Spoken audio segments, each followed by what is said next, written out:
I'd like to call this Saturday, April 16th, Quapaw Nation Business Committee meeting to order. Starting with the invocation. Callie, could you lead us in a word of prayer, please?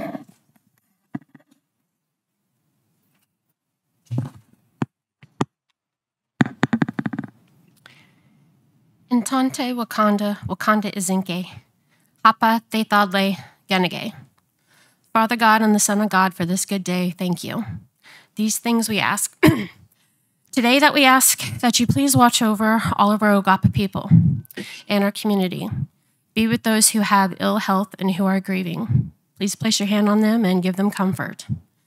As for the meeting today, Father God, we ask that you please be with us, open our ears and our hearts, and guide us to do the right thing, make the right decision.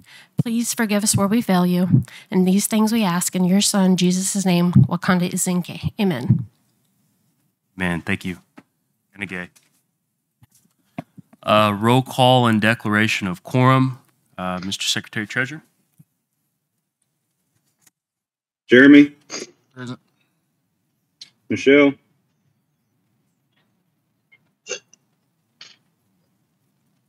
Michelle.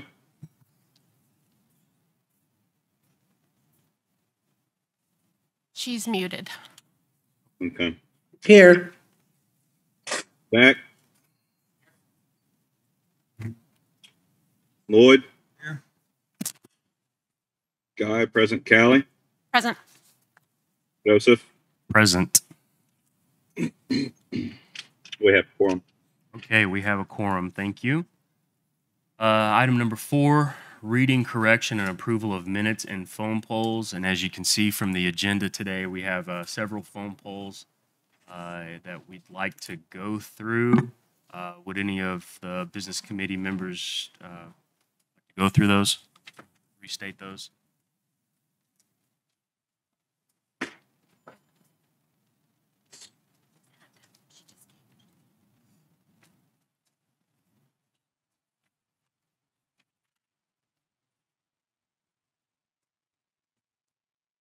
I'll take the first few. Thank you. Okay, the first phone poll we have here was for an agricultural garden tech position.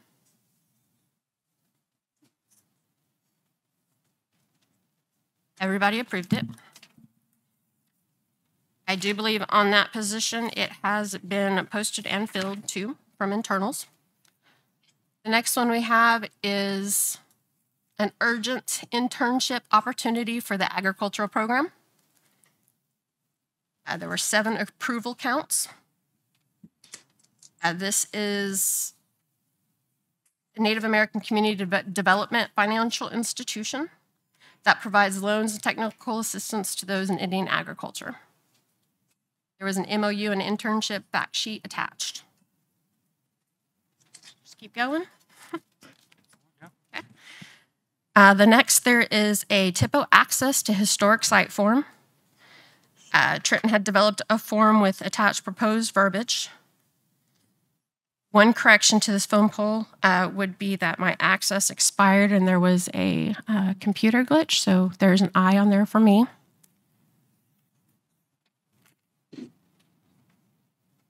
Next, we had an urgent Grant County Commission authority to replace the 12th Street Bridge south of Pitcher and west of Cardin. There was 7 approved on it. And anybody else want to take some?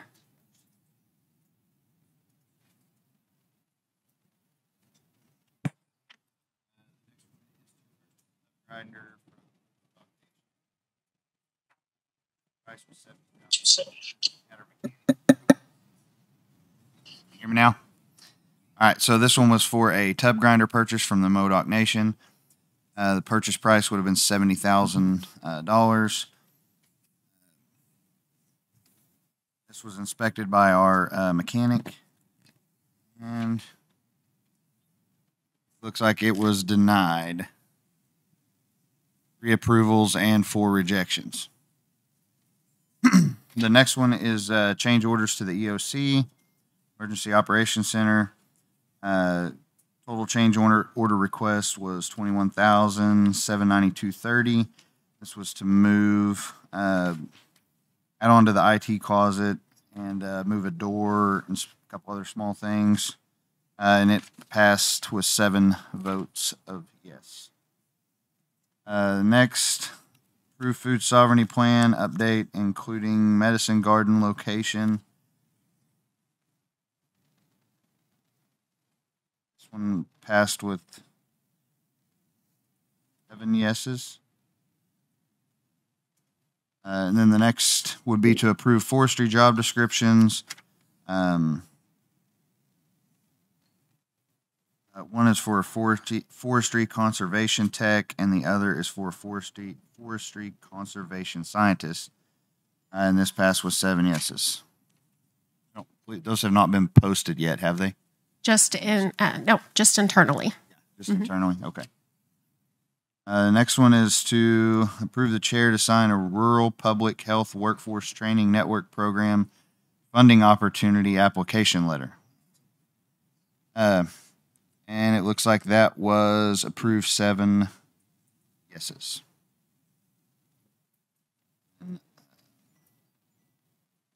Next poll was for an official representative from the Quapaw Nation to consult with for exhibit planning at Indiana Museum.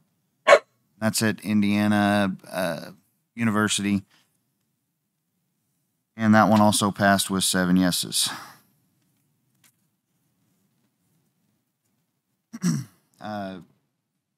Next poll was an urgent resolution approving application letter for the language grant. This was so we could apply for the grant. We had to have a resolution letter signed. And it was approved with 7 yes votes. And next poll, permission for Norman Public Schools to use Quapaw Nation seal in their coloring book. They requested, they were making a coloring book of all the Native American tribes in the state of Oklahoma and reached out to us wanting to use our seal for the coloring book. And that was approved with 7 yeses. Anybody else want to take any of these? I'll jump back on.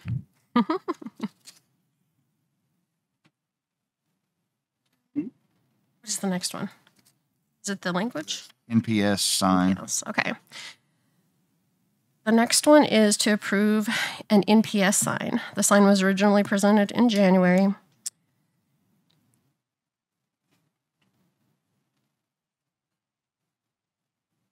I am looking. I do not see the results. It approved. The next is to approve a contract for the Ogapa language proctor. Agreed to provide the following services beginning on March 7th. Going to commence monthly and weekly language classes, offer translation services, participate with the DHAGA, and provide outreach programs for families. And the long-term plan is to develop digital paper for the Ogapa language dictionary, develop course curriculum, provide digital content to include Ogapa stories, word of the day, word of the week, a language app, and an English Ogapa search engine. And that was approved. And I'd like to thank the chairman for getting that one on our plates. The next one we have is a pipeline issue regarding some Quapaw family landowners and obtaining interest to avoid condemnation. That was approved by the majority with 1 abstention. The next one is to phone poll for a QCC feed mixer. We had rented this mixer from the owner for the past 2 months while our other mixer had been in the shop. This one allows us to mix faster and use a large tractor. It's been very well taken care of, and we purchased it with approval for $35,000.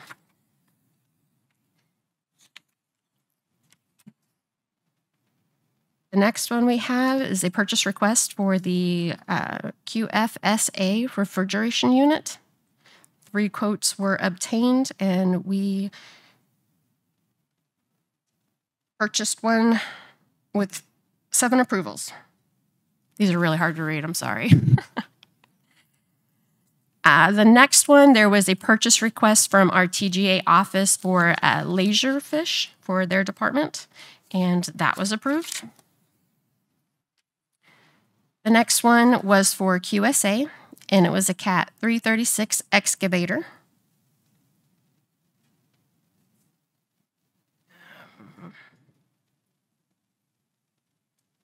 Again, it's equipment that's going to be used over a QSA, and it was approved. Next, we have a purchase request for a QSA wheel loader. This purchase freed up 3 other pieces of equipment on a chat pile project, resulting in great productivity. So we approved that one.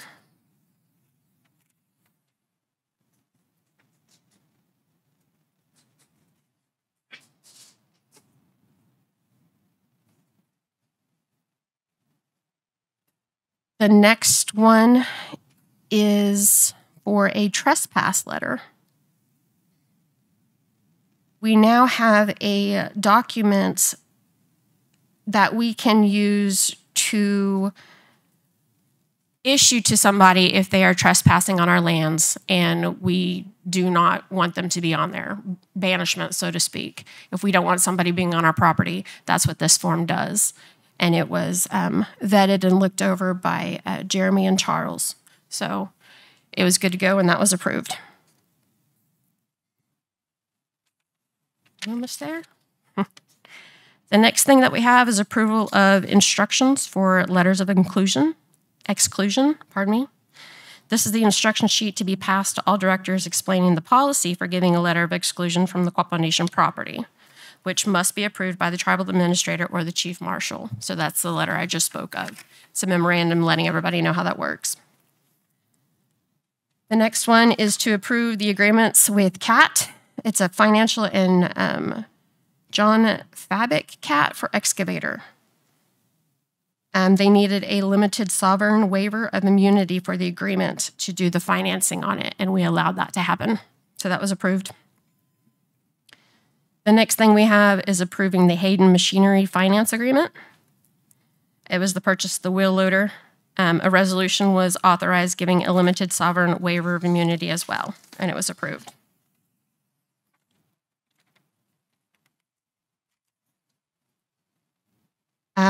The next phone poll we had was for the Quapaw Nation Cherokee County Jailhouse Agreement.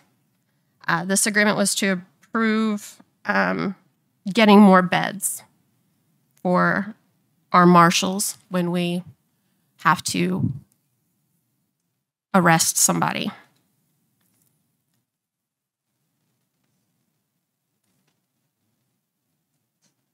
What is this?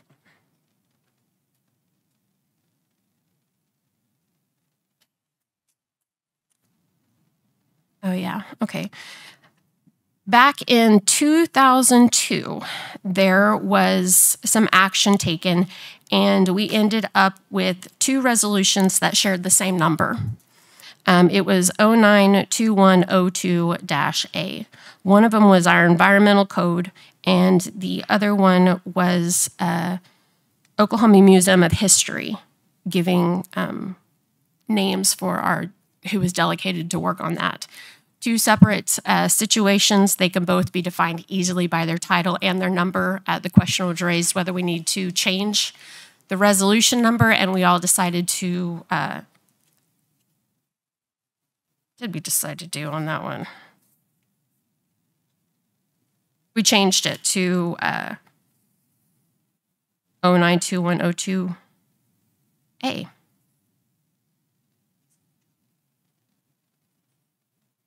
So it's a little confusing, but that's what it's about. It's about the number on a resolution back in 2002 that we were trying to refer to. So,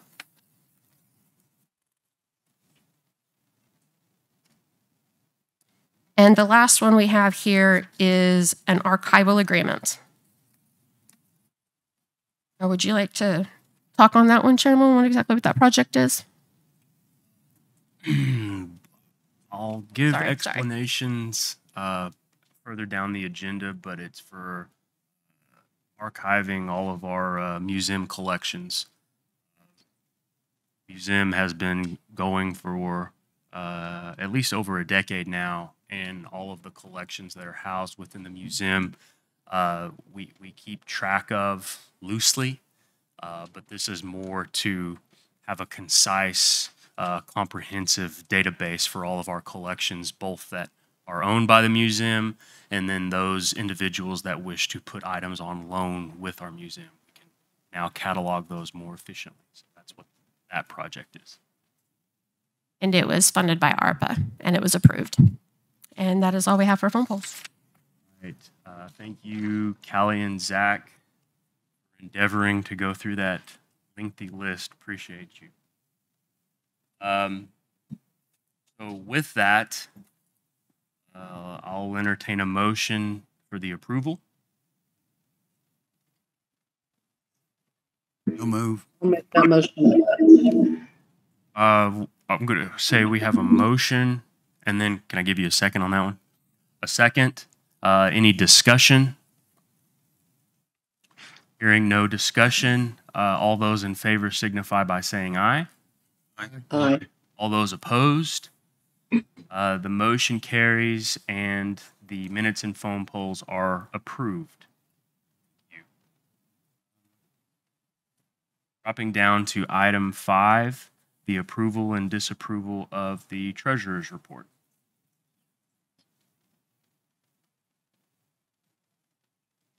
Chairman, I move to approve. We have a motion to approve by Mr. Buffalo. Do I have a second? A second by Vice Chair. Any discussion? Hearing none, all those in favor signify by saying aye. Aye. All those opposed? Any abstention? Motion carries and the treasurer's report is approved. Item number 6, the approval, disapproval of directors and subcommittee reports submitted. Move to approve. Have a motion to approve by Secretary Treasurer. Second. Second. Second by Ms. Newton. Any discussion? Hearing no discussion, all those in favor signify by saying aye. Aye. Aye. Those opposed? Any abstentions? Motion carries and the directors and subcommittee reports are approved. Dropping down to item number 7, our accounting report, CFO Mr. Eric Boone.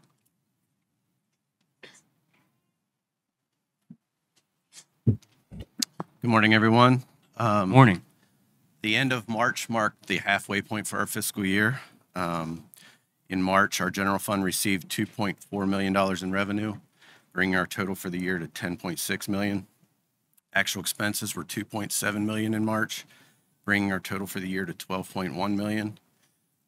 Tribal member health benefits for March were $469,000, bringing our total to $2.1 million. Our social services expenses were $374,000 in March, bringing our total to $1.4 million. And education expenses in March were $27,000, bringing our total for the year to $600,000. Our tribal our tribal enterprises distributed $700,000 in March to the general fund. Does anybody have any questions?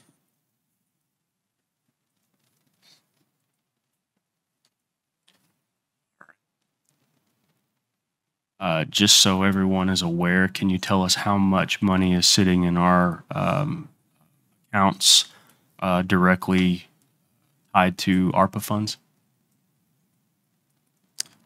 Right now, we have about $32 million in ARPA funds remaining.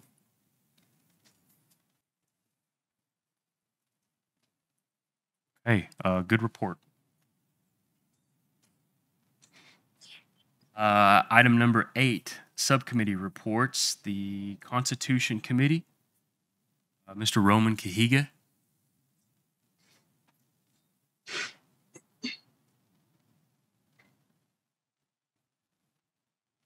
Roman, are you with us today? I am. I was waiting to get unmuted there. Sorry. No worries. Good morning. Good morning. Let me start my video here. Sorry about that. Oh, looks like I can't. All right. Anyways, let's move forward. So the status of the Constitution Committee is that currently we are seeking legal counsel to confirm that our course of action is legitimate. And we have a request out to the tribal council, or tribal council with the EL, not an IL. We've got the tribal lawyers, and we've also sent an email to the business committee requesting approval for a legal counsel to be approved. We sent 2 options. We feel very strongly about these 2 options that we presented. We do have one who we favor above the other. But we will be happy to receive the help from either legal counsel. And speaking of legal counsel, so in the course, well, let's stick with this. What we are seeking the legal counsel for is we would like to request some changes to be made to our current governing resolution, and we need to confirm that the process that we are taking is in fact legitimate before we start moving some larger bricks. Okay, and once we have that confirmation, we are going to resubmit a proposal for resolution for the business committee to call a special general counsel, or to call a special election for the purpose of getting some amendments made to the governing resolution. So we're not certain on how the language or what the intent behind the language was in our election ordinance. We do know that it's confusing on how to make a proper change. So that's what we're seeking the legal counsel for. And then they will also follow the process along with us as we continue to make changes to our governing documents. Do we have any questions on that before I go to the next item? Questions for Roman? None at this time, Roman. Okay, thank you. In doing our due diligence and looking at some previous, we've been scouring through previous resolution. We found some items that were concerning for us that we would like the business committee, or that we would like to present to the business committee to review for yourselves and maybe propose your own resolution to amend this. And this is for resolution 100-520-A. This was a resolution that replaced 091920-G. And this was the resolution that dissolved the current membership of the DDA and replaced it with the business committee. And the language that we found in there concerning was in section 114, item B and E, where it reads as if the intent, and maybe you could clarify this for me, because I don't believe this was the intent, but it reads as if the intent for approval of compensation was meant to go through the general counsel, as in the tribal lawyer. The language here is spelled general counsel, COUNCEL, and we believe that was meant to be general counsel as in us, the people. So the way that both these sections read, because I'm sure you probably don't have this in front of you, is section B reads, any and all compensation paid to the members of the authority other than for expenses as set forth herein shall be set by a third party salary survey that may be challenged by a majority vote of the general counsel. And again, that's spelled as if it's referring to a lawyer of the Quapaw Nation. If a challenge is successfully brought, an alternative salary study may be conducted by a different firm than the firm that prepared the previous study. And then section E reads, any and all compensation paid to the members of the authority shall be disclosed to the Quapaw Nation General Counsel, again, EL as in lawyer, in an annual financial report. So our first question on that is, was that the intent was for that to be going through our tribal lawyer, or was this just a mistake where we need to change this to counsel, because they're two entirely different methods here. Roman, if I could jump in on this, I think we had some issues with this resolution getting it into its signed form. We had some, I guess we'll just call it unsolicited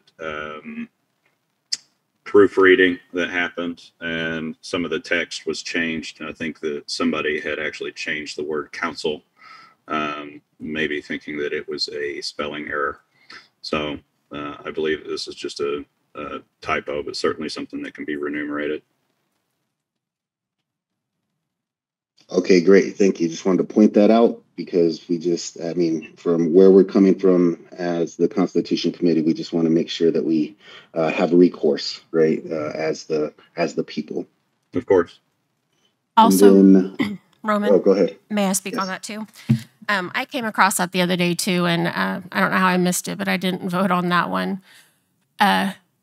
But we just had a meeting with our QNGA director and her lawyer, and we did some training this past week. And in our conversations, it was suggested, and there's, good points behind it, and I haven't had a chance to discuss it with the entire BC, but I am going to look at pushing to get that language changed again on that resolution so we can get the spelling corrected. But I'm wanting to get the membership changed back to where the BC is split up amongst the 3 casinos separately, and we have at-larges just for checks and balances, so the BC is not on the gaming boards because it can be an issue. Just picked it up from training. I think it's a fantastic idea. Of course, the BC will have to approve it as a majority, but that's look forward to that for next month. Okay, great. Thank you. And that's going to be a good segue into our next meeting, because if you could bring that up with us, because we are starting to kick around the ideas of this next phase, which would be trying to separate the business committee through our governing document from that being, I guess, the hands-on side of the gaming entities.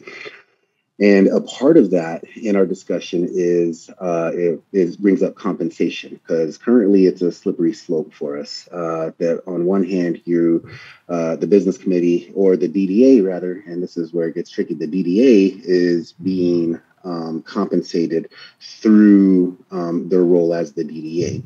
And then we have the compensation committee, who is determining compensation for the business committee. And while both hats are being worn, we want to find out what we can do, or I guess clarify the language on how we separate that so that it's one entity and that there's not a double dip of compensation there, where being paid by the DDA and through the advice of the compensation committee. Do we know when we will have some presentation or proposal from the compensation committee to help guide us? Is anybody on from the compensation committee? I don't see anyone. So they're working on getting the final details of their order put together now, and of course, looking at these bylaws, at least our governing documents over the gaming enterprises themselves, will have to be obviously changed in order to comport with whatever their ultimate decision will be.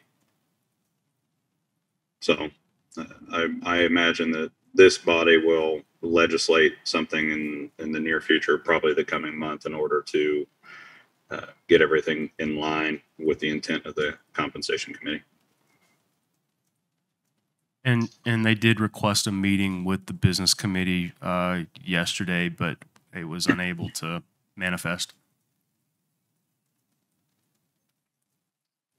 Okay, thank you. Is there, I know the trouble with the communication between subcommittees here is that the compensation committee has a non-disclosure agreement in place, which, they can't discuss what they're doing with anybody that's not the business committee. Now, that's my understanding of it. I haven't read it. I just know that they stand by what they've signed.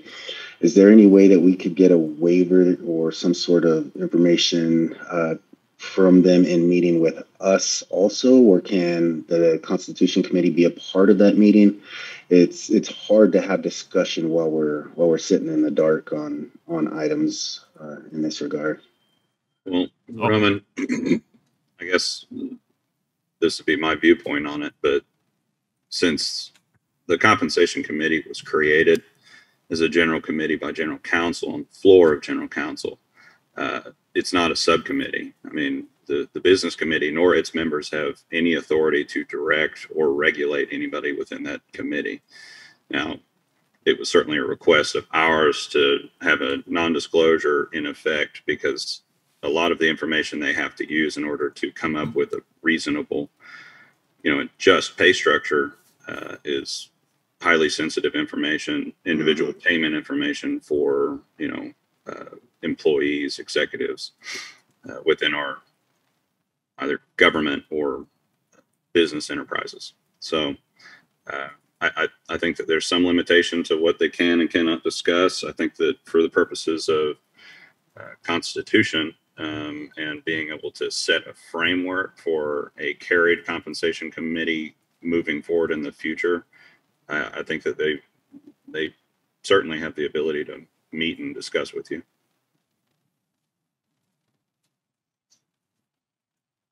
Yeah, and I just to kind of piggyback off of what Secretary Treasurer said, I don't think it's an issue of them not wanting to be forthcoming with everything that they're doing or the processes that they're following. I think it's directly related to the sensitivity of those numbers and figures that we have from our gaming operations, and I think rather than us having the compensation committee do a waiver of an NDA, and this is just my suggestion too, we may need to run it past our legal, but maybe have the Constitution Committee sign an NDA.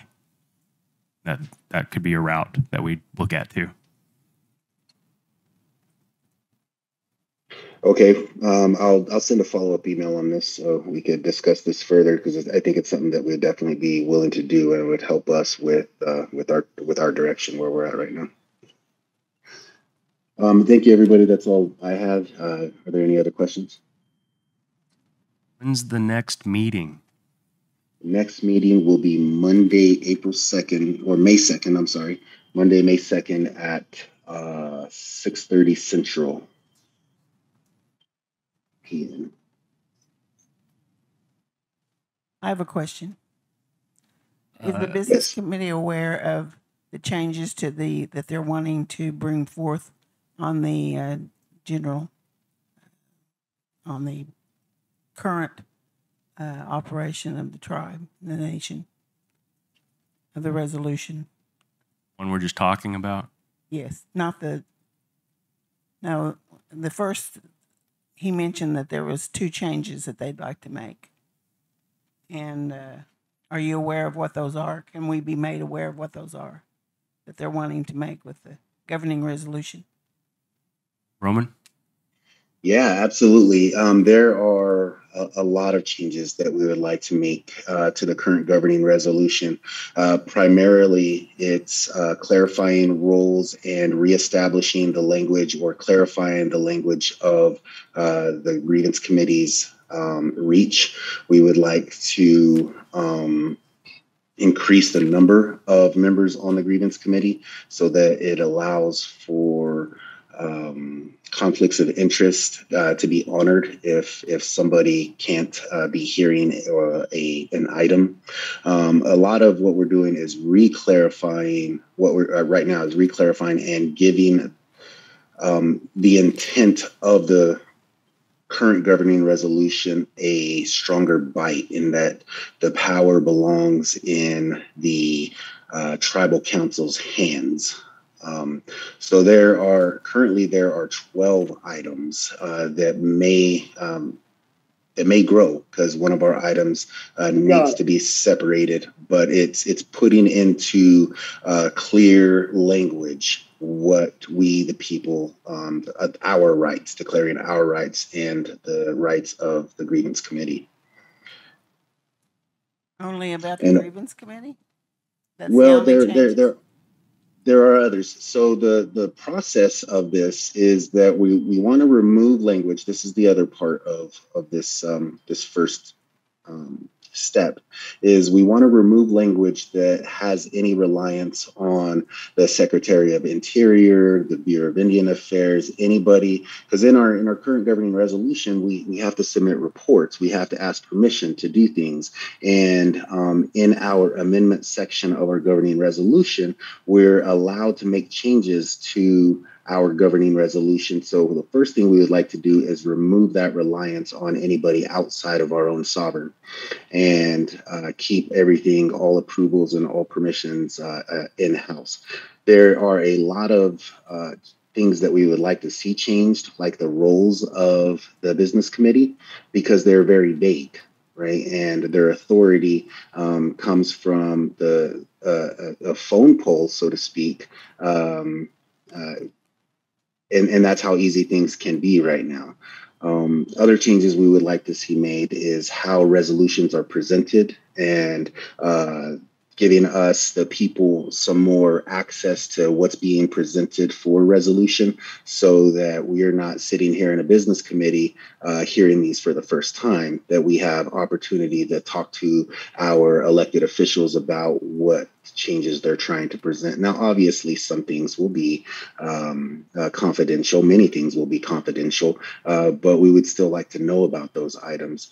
We would also like to create a freedom of information process to where we, the people, can access information a lot easier, and we don't have to wait for an open forum on a business committee meeting to ask a question or to get an answer. That there's processes for these.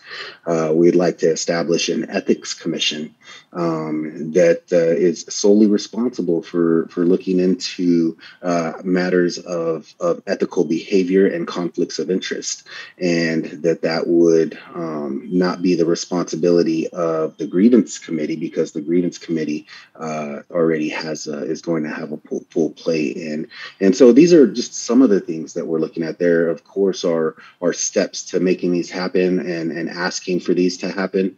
And during this process, our next one of our next items we would like to do is create opportunity for town hall type meetings, so that when we present this to the nation to vote and converse on, that those aren't going uneducated. Those decisions aren't going uneducated, and we could talk about and point to old resolution that has put us in the position that we are in right now, and some of the changes that we have to make.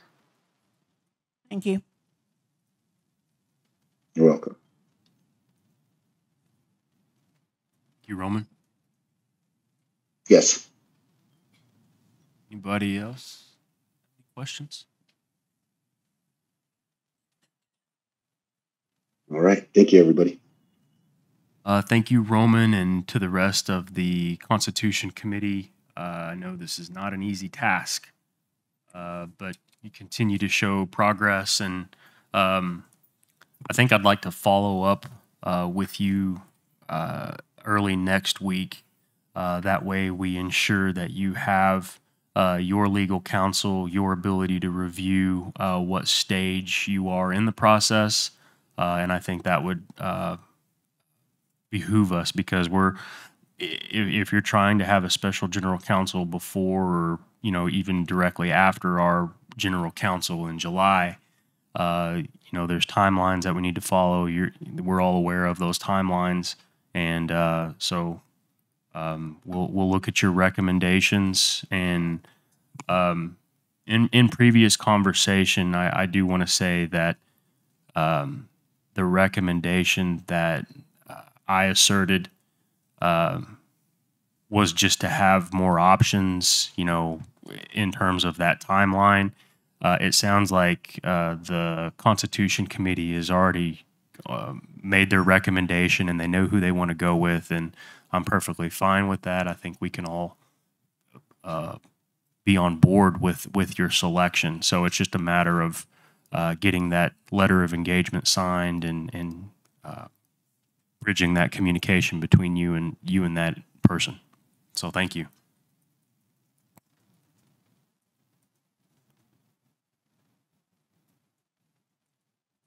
Hey, Any other subcommittee reports? I knew there's committee may. Okay. On to new business.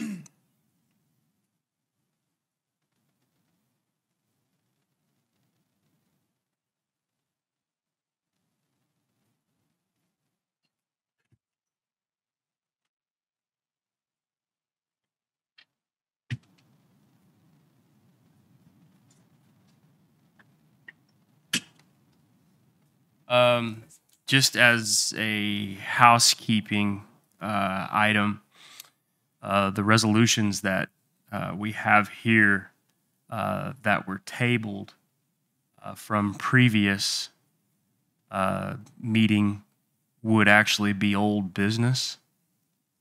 So we need to clarify that on the agenda. And how would you like to do that? Make a motion to amend the agenda to include the tabled resolutions from the previous meeting? Chairman, that motion would be out of place. Not move that way. I'll handle it for you. All right. Move to take from the table resolution 031922D. I'll second that. And we have a motion and we have a second. And just so we're clear, that is the Criminal Procedure Code? It's environmental code. Oh, the D is Criminal Procedure Code. These are the numbers. These are the resolution numbers from last month that were tabled. We can't go by the ones existing in the pamphlet today. Okay. I don't have those in my packet, so I'm going to have to go off of your word. I have the other packets. So. Okay. So 031922 is a motion to bring from the table D on the environmental code. We have a motion and a second. Any discussion? As a note for the discussion, the code that we are amending through the environmental code opens up the requirements under the previous code. It's limited to Quapaw citizens only serving on this, and this opens that restriction up to where it's not just Quapaw members that can be serving in this capacity. Mr. Chairman? Yes. Point of order. That number no longer exists, so I would make this motion since I move that resolution number 031922D be stricken from the records and replaced by two resolutions. Resolution number 041622A, 041622B. I will second that. Okay. You have that on the record. Okay. So we have a motion and a second to include both of those. Do we have a discussion there? Motion was not to include both of those. I was just referring to the breakup of the previous motion into two resolutions or separate action on each resolution. Oh, that was part of your discussion. Just change the resolution numbers. Or we can split it. Yeah, but we're still in discussion on the first motion that you put forward on the table to bring forward off of the table. Stricken, and then it was second. But the discussion is describing what it is. Yes. So now are you ready to call for the vote to bring it forward? I made the motion. Call for the question. Okay. All those in favor signify by saying aye. Aye. Aye. All those opposed? Any abstention? Motion carries and the resolution is brought off of the table and keep going. Chairman, I move to adopt resolution 041622A. We have a motion by Mr. Buffalo and a second by Mr. Barker. Any discussion here? Hearing none, all Wait, those. 1 second. Yes. Hold on. Give me 1 second to read. I had questions on 2 of them. I gotta find it.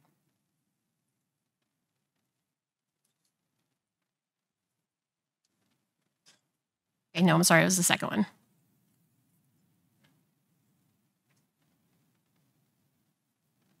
Yes, this is for a vote to approve 041622A. And any more discussion? Hearing none, all those in favor signify by saying aye. Aye. All those opposed? Any abstention? The motion carries and the resolution is adopted.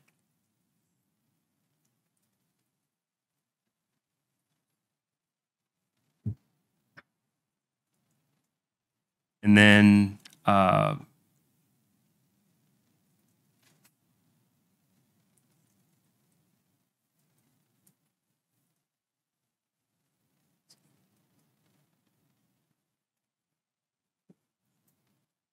resolution 041622B, the appointment of Tim Kent as the Quapaw Environmental Protection Commissioner. Move to adopt resolution 041622B. Have a Second. motion by Mr. Turley and a second by Mr. Barker. Any discussion? Yes.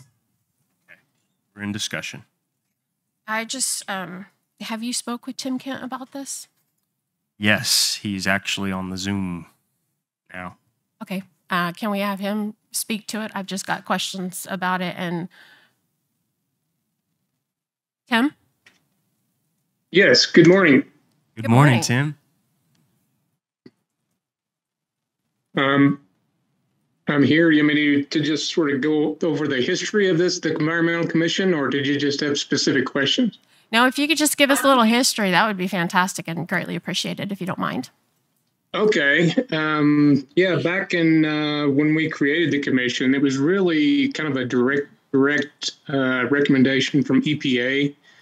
We were developing the tribe's, the nation's environmental, actually water quality standards, where the tribe would have their own enforceable water quality standards that would really direct the cleanup at our creek. At the time, EPA was encouraging tribes to adopt their own water quality standards. But one of the recommendations was to have a commission that would be able to direct, and build capacity to actually, regulate water quality. The other reason we created the commission was during the tribe's cases against the government and mining companies. They recommended we have this commission because it went directly to the tribal sovereignty to show that the tribe was actively building and managing environmental programs as a sovereign nation. So, we created the commission or had the resolution drawn up so that we could show that the tribe at the highest level was actually directing these environmental programs. And it showed that, the tribe was, again, exercising its sovereignty to regulate the environmental and build and regulate the environmental program. It was sort of a, it ended up being probably not followed through in its entirety, just simply because of the Midnight Rider that Senator Inhofe put through. It sort of ended tribes' efforts in Oklahoma to create their own water quality standards.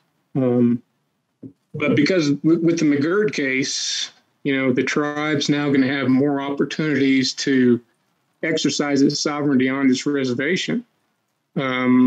So, having an environmental commission may come in very handy, not only for Tar Creek, but for building other environmental programs. For example, I think maybe I discussed with Chairman about,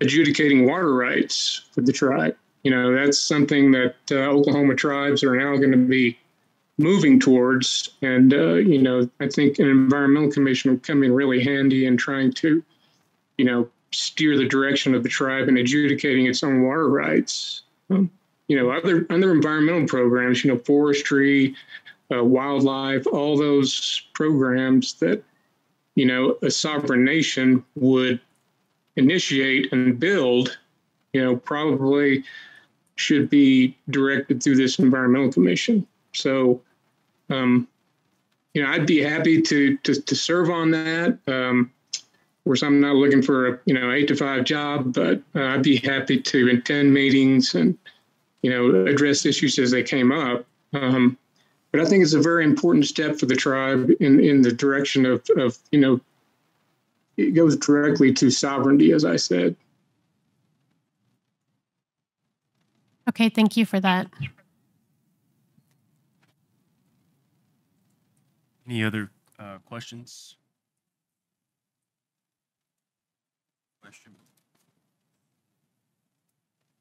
We have a,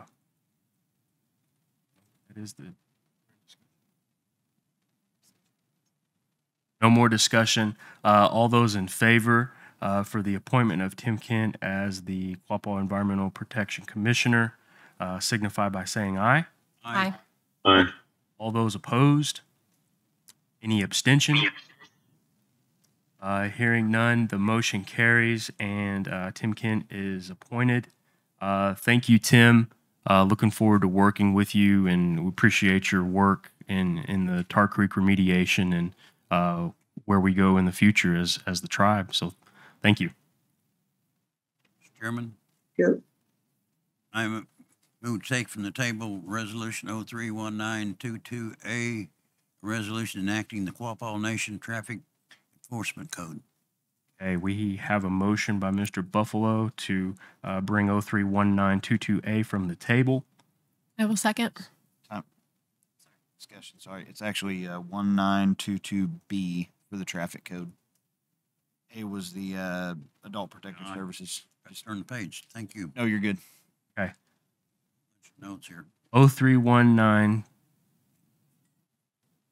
B. from the table. Accept that correction. Motion, second by Zach. Second that. Any discussion? All those in favor signify by saying aye. Aye. All those opposed? Any abstention? Motion carries and the resolution is untabled. Mr. Chairman, I now move to adopt Resolution 031922B. Change the number on the resolution of day. Move to adopt 031922B. We have a motion from Mr. Buffalo. We have a second. Second. We have a second by Vice Chair. Any discussion? Just for clarification, it's going to become Resolution 041622-C. Clarification, my motion was 031922B. You can use the same number as the table. Okay, all right. Okay. Wanted to make sure on that. Thank you. So now that we have that clarification, Ann, are we good? Good there. All those in favor signify by saying aye. Aye. Aye. All those opposed? Any abstention? Motion carries and 031922B is adopted.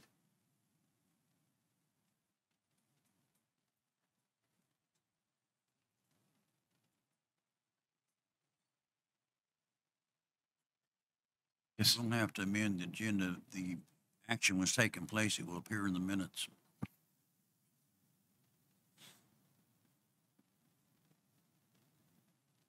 Anybody want to take the next one? I move to untable Resolution 031922-C, Waupun Nation Criminal Procedure Code. Motion to untable 031922C. Second. I have a motion by Mr. Turley, a second by Vice Chair. Any discussion there? Call for the question. All those in favor signify by saying aye. Aye. All those opposed?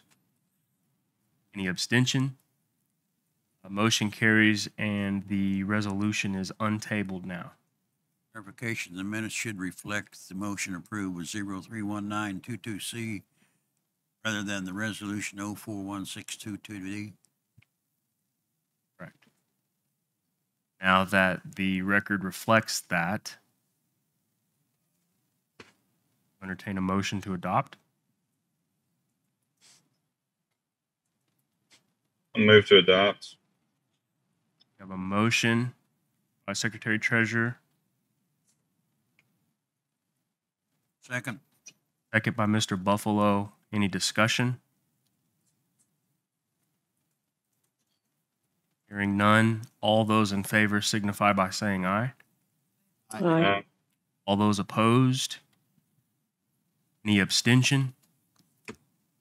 Motion carries and the resolution 031922C is adopted. Chairman, I would like to thank you for giving us the opportunity to read these documents over the past month. I appreciate you keeping us straight, Mr. Buffalo. Anybody like to take the next one? Resolution 041622-E. This is for the appointment of judges Andrew Casey and Gary Pitchlin to the Waupun Nation Tribal Courts. We have a motion to adopt by Mr. Turley. I will make a motion to adopt that. We have a motion to adopt by Mr. Turley, Second. second by Ms. Newton. Any discussion? Question. As part of the discussion, or I guess we could do it after, they are present, and I'd like to give introductions to the rest of our folks. So let's called for the question, so let's go ahead and vote on it and then give introductions. Everybody good with that? All right. All those in favor signify by saying aye. Aye. All those opposed? Any abstention? Motion carries and the resolution to appoint the judges are adopted. Thank you. Thank you for being here today. I will give the floor over to Judge Pitchlin at this time.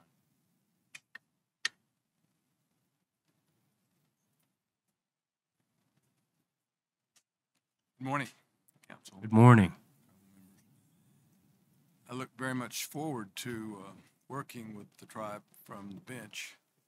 I know that with the McGirt decision that we've all watched recently, that things are going to get a lot more exciting in Indian country in terms of the responsibilities and obligation of the tribes to enforce their laws and enforce order within their boundaries.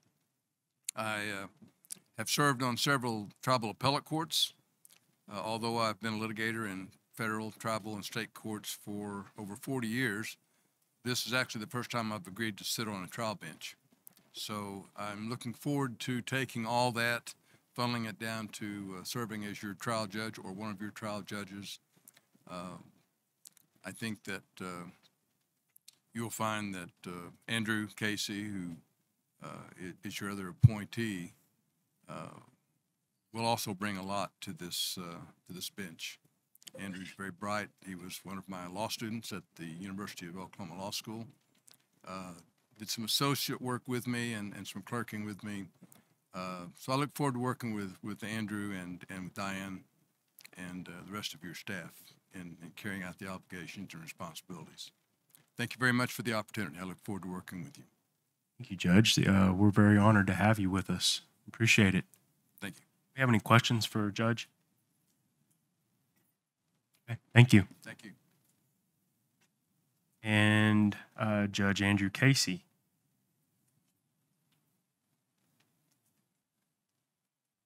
Good morning, Council. Morning. Members, I'm excited to be here. This is a wonderful experience.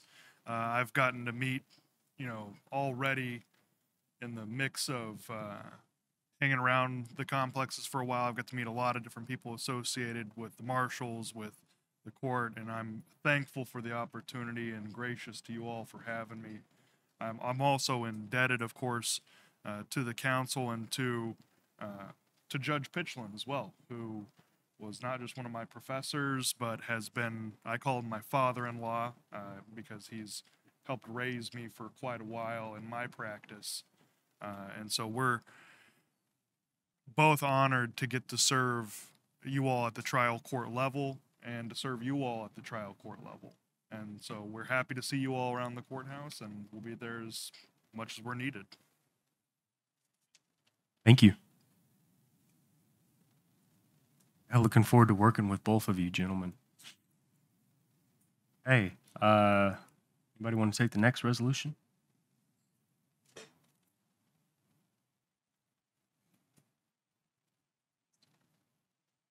Resolution 041622F, appoint prosecutor Justin Valentine. And move to approve. We have a motion to approve Resolution 041622F to appoint the prosecutor Justin Valentine by Secretary Treasurer. Do we have a second? A second. Second by Vice Chair. Any discussion? Question? All those in favor signify by saying aye. Aye. All those opposed? Any abstention?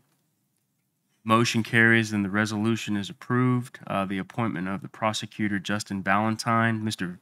Valentine, are you in the audience or on Zoom today? He is not. Okay. Okay.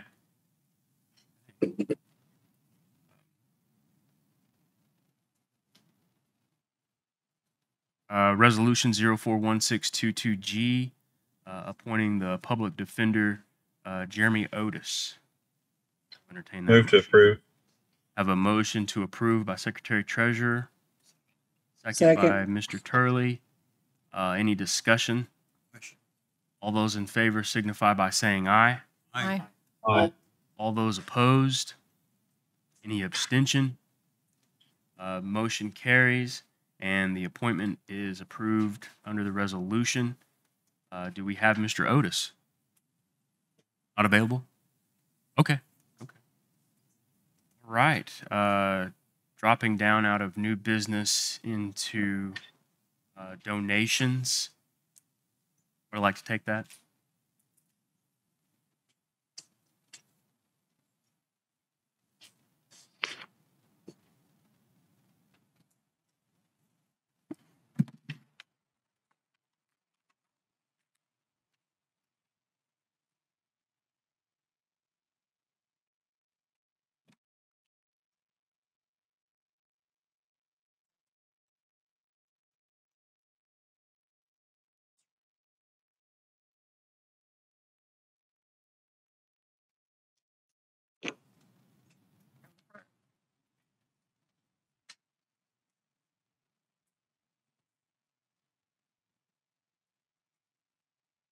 Isn't that first one?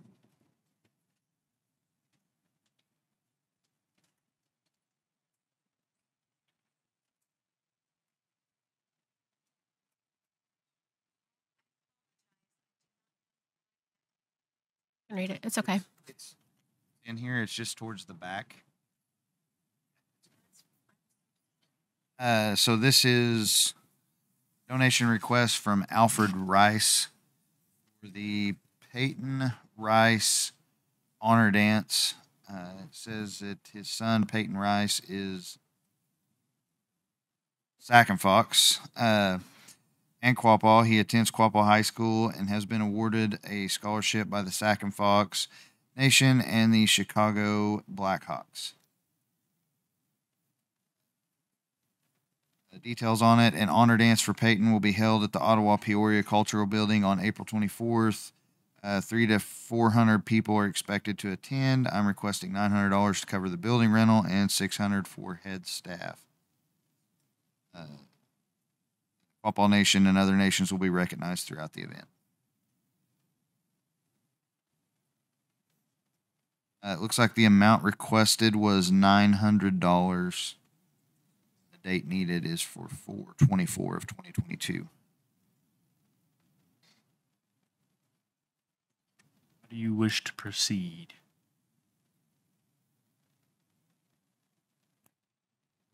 I'd like to make a motion for 500 be donated.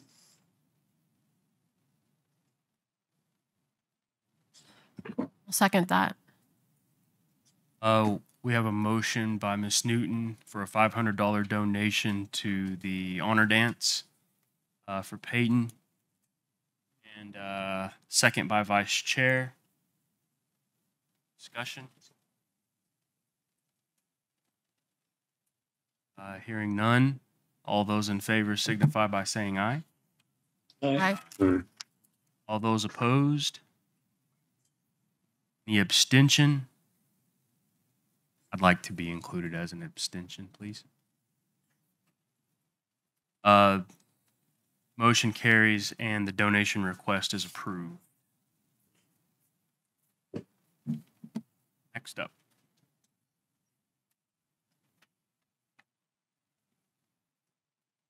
Request from American Veterans Motorcycle Club, Lee Fagan, member, for a amount of $300 for backyard bash we held on June the 24th. Raffle. Donations requested and gift cards to Poplar Mercantile or Poplar. Very popular last year.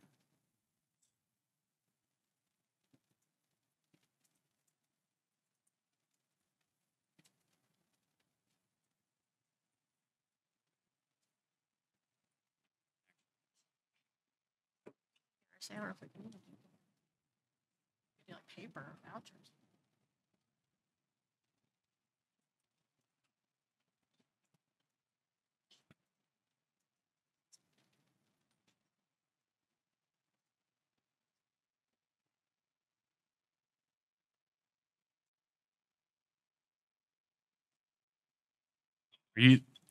Please come on up. My name is Blaze Fagan. I'm the son of Jamie Rogers, the grandson of Dixie Stone. Last year, thanks you guys donated $250 for the gift certificates, big hit. We were able to donate to local DAVs, American Legions, VFWs, and he was also able to buy some smaller like memorial flags for veterans' graves. We donated 2 or 3 boxes of those to Guard. He bought some, started putting out at the tribal cemetery here. I talked to Ms. Davis and got that set up. And we bought a couple big ones for this year. We're going to put big flags at the entrances of the gates at our tribal cemetery. So thank you guys for last year's. Thank you for presenting. I don't think there's an issue of us not wanting to contribute. It's just we're up here discussing how we want to do that. Did they just give you like a paper voucher deal last year? How did they? I went to the mercantile up there and they printed off. She asked me, I broke it down so we could have multiple. I think I broke it down to $50 sections, and then multiple people bid on it on each gift card certificate thing. No, do you have other like organizations donate raffle items and stuff? Is that what this is? It's just like to raise money. I'm going to Peora's next. We're going to start putting flags out and Peora's veterans for veterans graves there too. So, and we have different organizations. They donate anything from they make baskets to. We got some guys that own motorcycle shops, and they give us like a free oil change to raffle off and to bid off. So. Okay.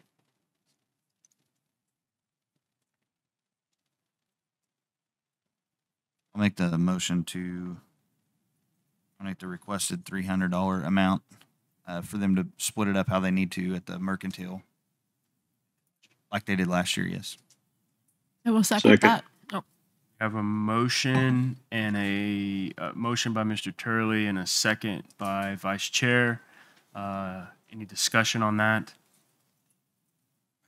All those in favor signify by saying aye. Aye. All those opposed? Any abstention? Motion carries and the donation request is approved.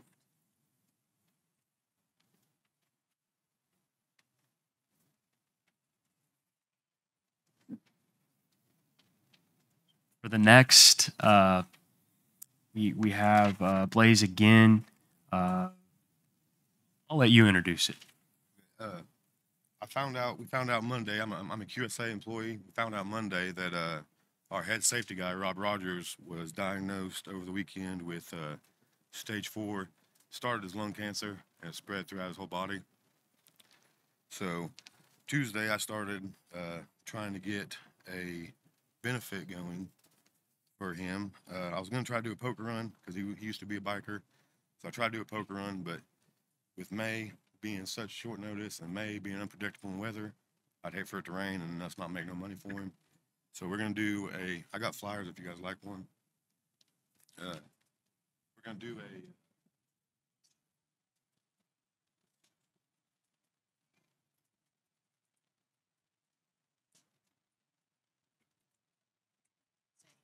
next. Thank you.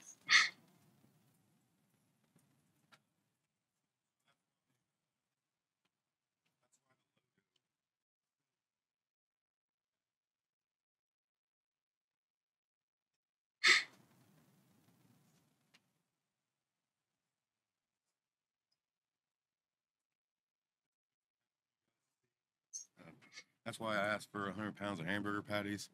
And, you know, the American Veteran Motorcycle Club, we're going to buy all the condiments, hamburger buns, potato salad, beans.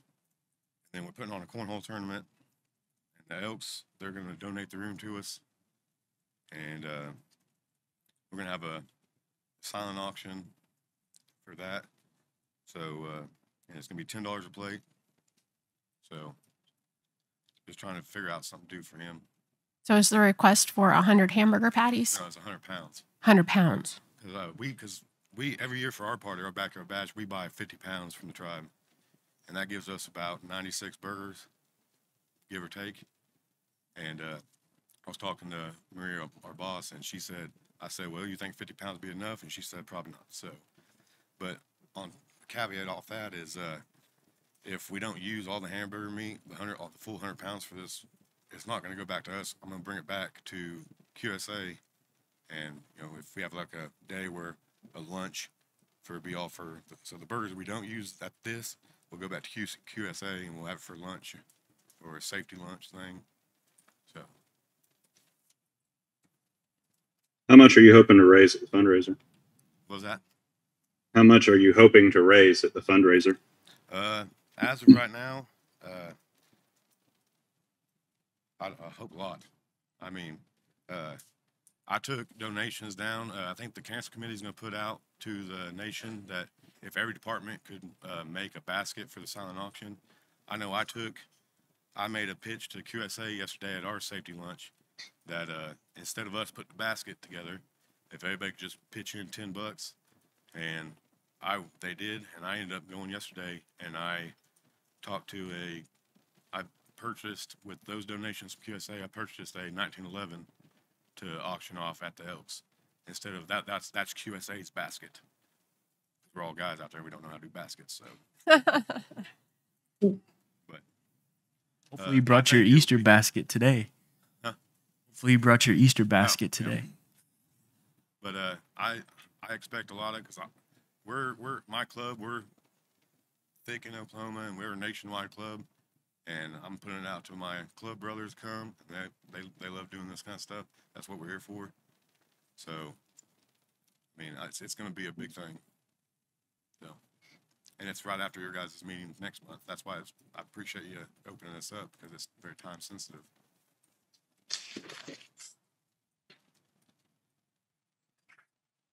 Well, I will make a motion to donate the hamburger patties.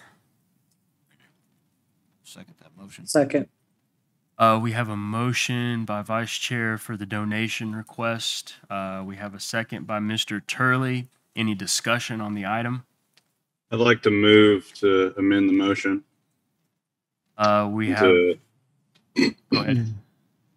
to approve the 100 pounds of hamburger in addition to a 3,500 cash contribution to the fundraiser.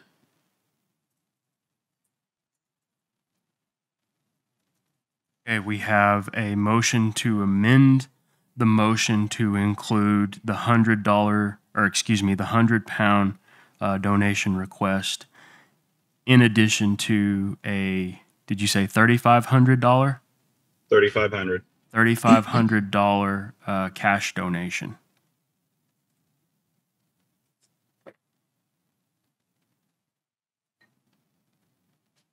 Do I have a second? Second would accept or reject the motion. So Who the did we- seconder accepts first, correct? Accept and then you, because you made the motion. I made the motion. I would accept the amendment.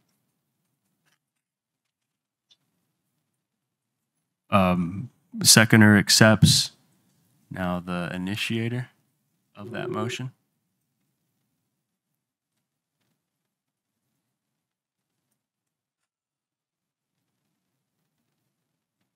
I don't even know what to do in this situation. I'm going to reject that motion just because I would love to give the world to everybody. But we have a lot of people right now, a lot of tribal members also, who are struggling with the same situation. And I'm afraid if we allow it for one, we will have to allow it for all. And with our general funds, it's not budgeted.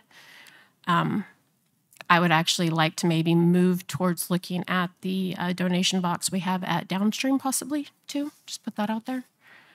But I'm going to reject that motion, so. Okay. Motion to amend fails within the discussion, which goes back to the original motion of the 100-pound donation request. The other discussion within that item? Hearing none, all those in favor signify by saying aye. Aye. All those opposed?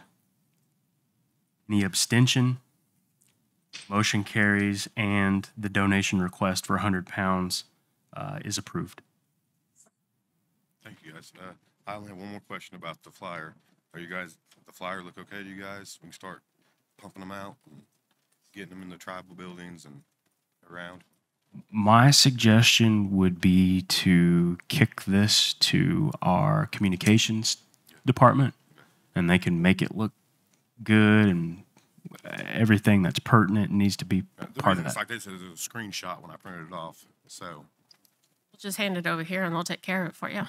all right, thank And you we can link you up right now. very Or much. Thank you very much. yeah, thank you. Thank you. Blaze, can you do me a favor Yes. and get me Mr. Rogers' contact information, and could you get that to Ann, please? I'm going to write him a check for the amount myself. All right. Thank you very much. And Thank you. Blaze, thank you very much for having a heart of gold. I appreciate it. Thank you for being there for him. And I want to add our thoughts and prayers for Mr. Rogers during this time and his family during this time. Keep you in prayer. Who wants to take the next one?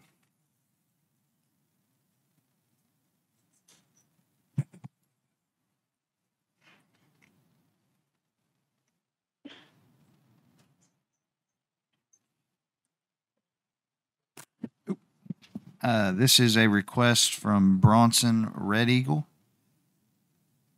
And it is for Bronson will be participating in the Tulsa Basketball Association this summer on a white level team. Focuses on skill and competitive mindset development. All players will get game time play in every game. Teams have the option to remain together and continue playing into the fall. So the practices start in late April, early May. Games are from late April to early June. Tournaments in mid-June through the end of July. And then there's an optional tournament in early August. Costs include uniform, shooting shirt, initial deposit, an additional cost of $225 will be welcomed also. Holding a donation of $630. Football Nation will be recognized through the social media and highlights in photos and video clips. The amount I'm confused. It says 630 down here, but the amount requested was 405. Looks like he needs 630, but he'll be happy with 405.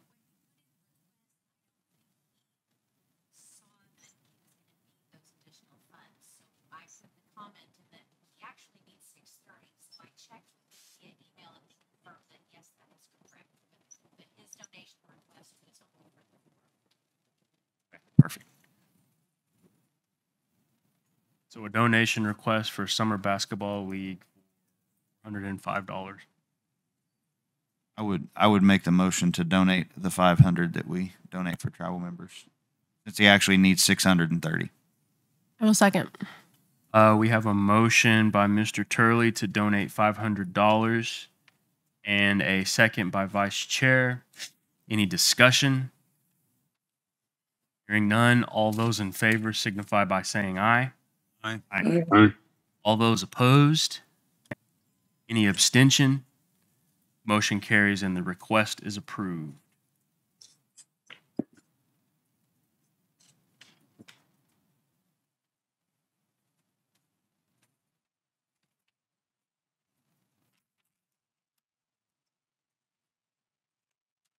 Anybody want to take the next one there? I'll take it. The next one is from Commerce Public School, 5th grade, Alexander Elementary. They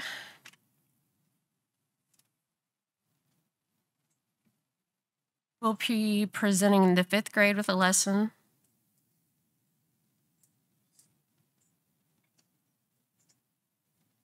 And they are going to present each student with a hygiene kit.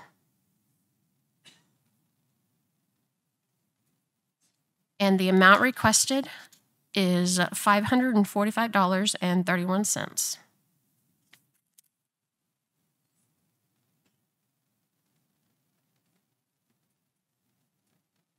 The head count is going to cover 32 boys and 29 girls.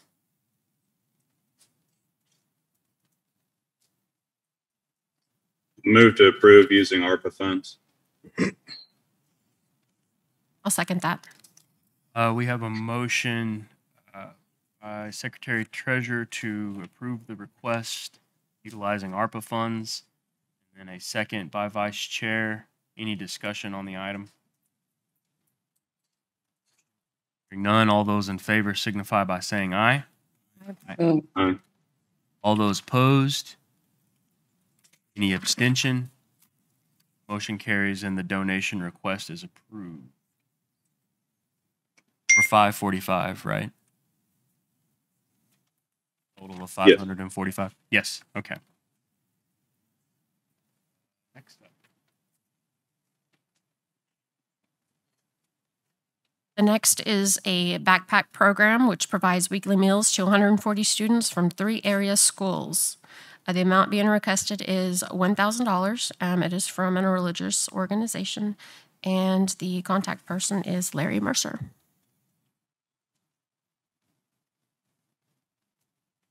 It's not in here. Thank you. Thank you, BC, for considering this. You have contributed every year, and we greatly appreciate it. Our church, through the Pilot Club, also supports 145 students in a weekly backpack initiative, which runs about $3,200 a month. We serve, like I said, we used to be 3 schools. I don't know with the new school system where they broke up all the grade schools, how it is. The teachers pick the students that are really in need by criteria that are in real need, and then we get the bags together and deliver them to the schools. The teachers distribute them. And it is 100% supported by donation. Church members donate. Businesses in Miami donate. We're making the rounds to all the tribes.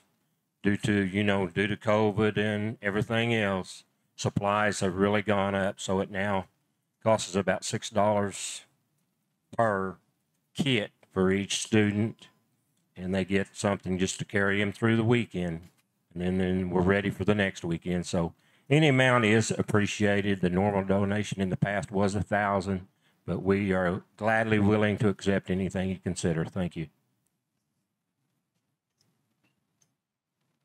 Thank you, Larry. I will make a motion to approve the $1,000. Second. We have a motion by Vice Chair to approve the donation request at $1,000 and a second by Ms. Newton. Any discussion on the item? Yes. Comment was made, if we have any beef sticks and could throw them in, they would appreciate that. I think we can do something. We'll figure that out. It looks like I missed. Oh no, we haven't. I'm sorry. We do. My mistake. All those. Any other discussion? Okay. All those in favor signify by saying aye. Aye. Aye. All those opposed? Any abstentions? Motion carries and the donation request for $1,000 for the Miami Backpack Program is approved. Go ahead, Vice Chair. It looks like I missed a donation request.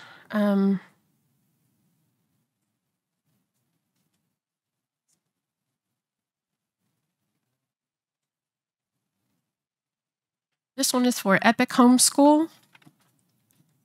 Prom request from Jana McCormick. It is for $500. Epic is an online homeschool prom. She was unable to make it, but she is asking. Their prom is April 23rd. They have a growing number of children in the area, and they're looking for a donation to help with their prom.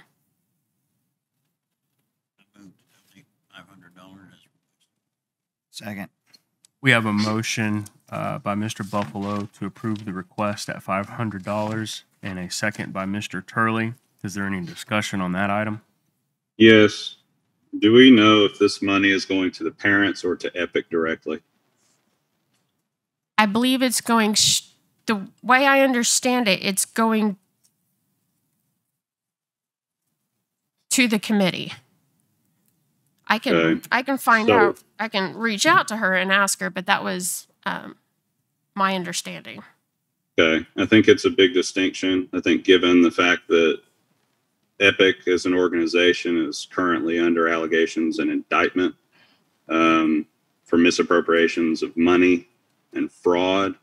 If the money is to go directly to Epic, I will have to vote in the negative. But if this is funding that will go directly to the parents and children, then I support it. I think we're all good with that.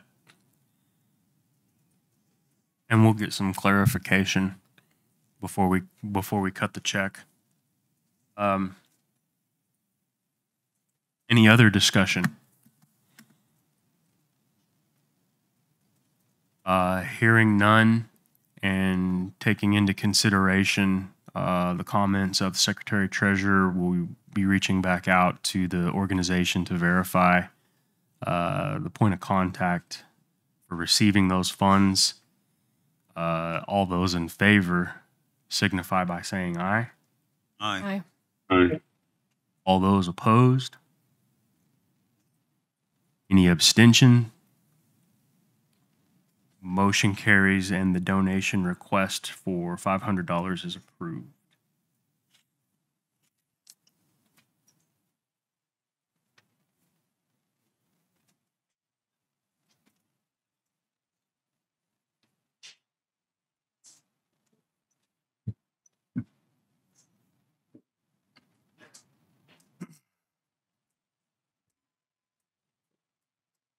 Chairman, thumbing through this, it looks like we have two requests for the same thing from different people.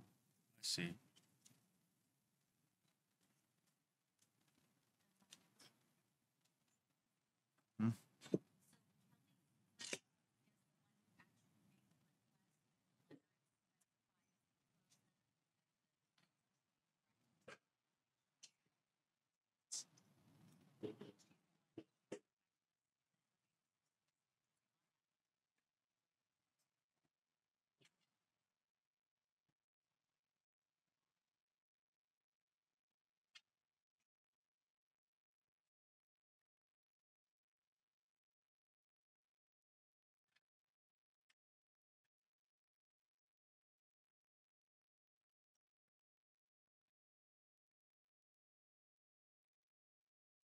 What do we want to do here?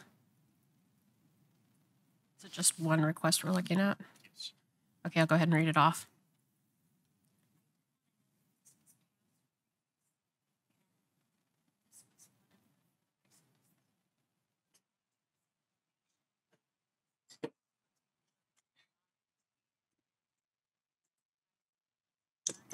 Maybe she's got a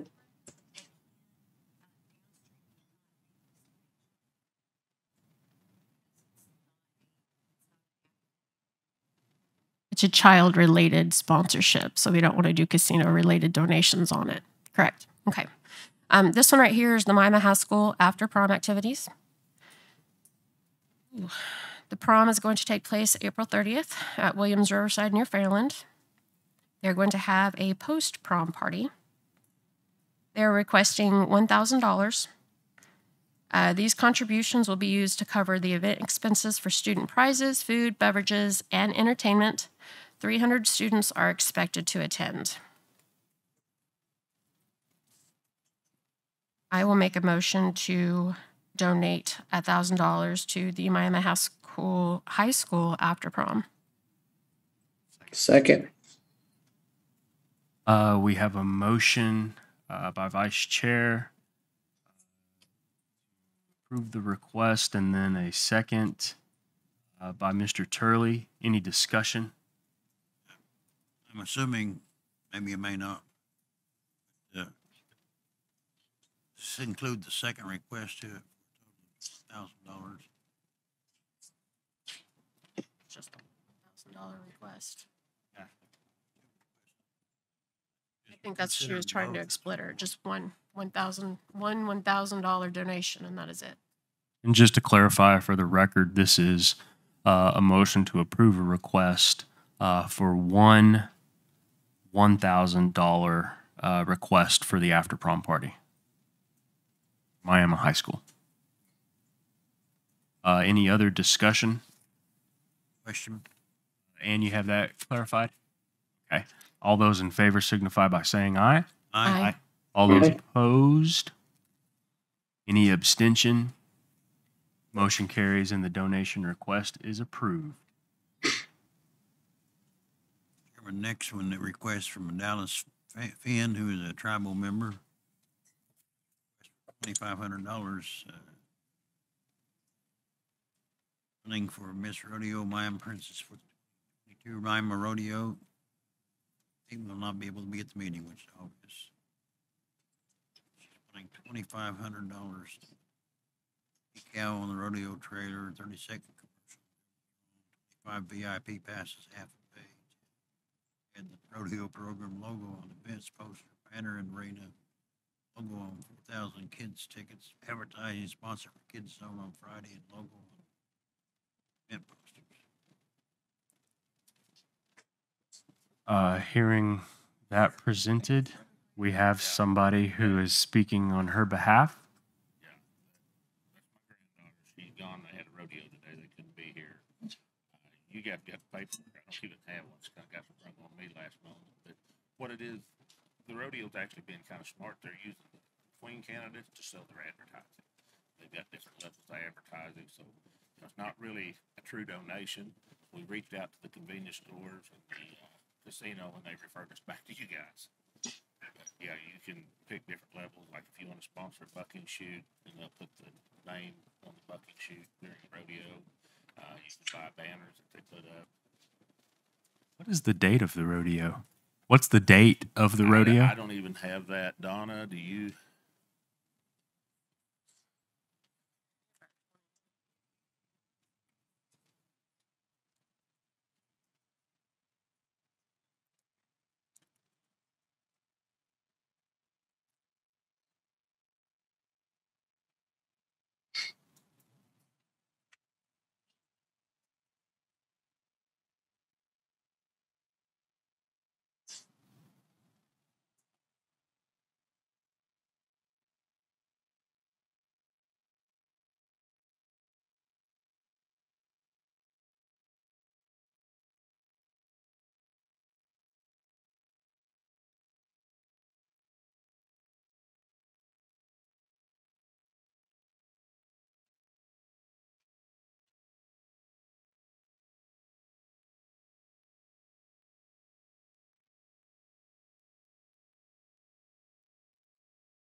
And I move to donate $500 to Dallas Finn. We have a motion by Mr. Buffalo to approve $500 towards the donation. Well, second. Second by Vice Chair. Any discussion?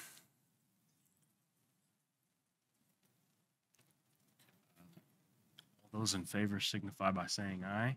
Aye. Aye. Opposed? Abstention? Elected that Mr. Turley was disposed. Motion carries and the donation request for $500 is. Thank you.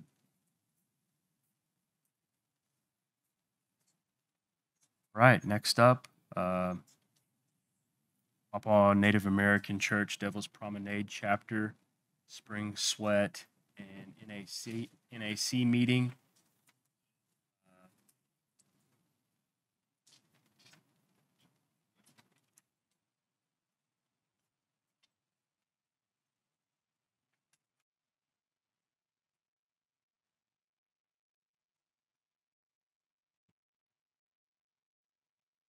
I think there may be a typo. Clarification, but the amount requested is for $1. It may have just been a computer error too. I kind of.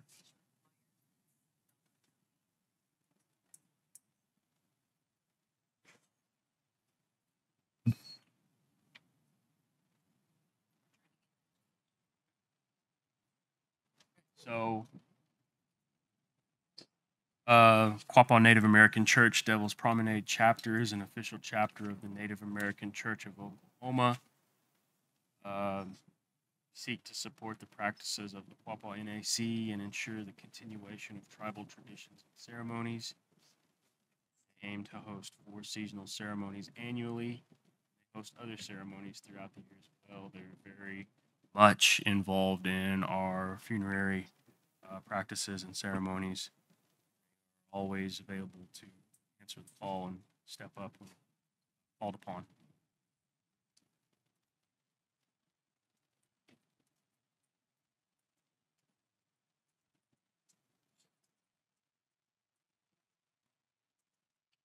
Mr. Chairman. Move to donate $1,000.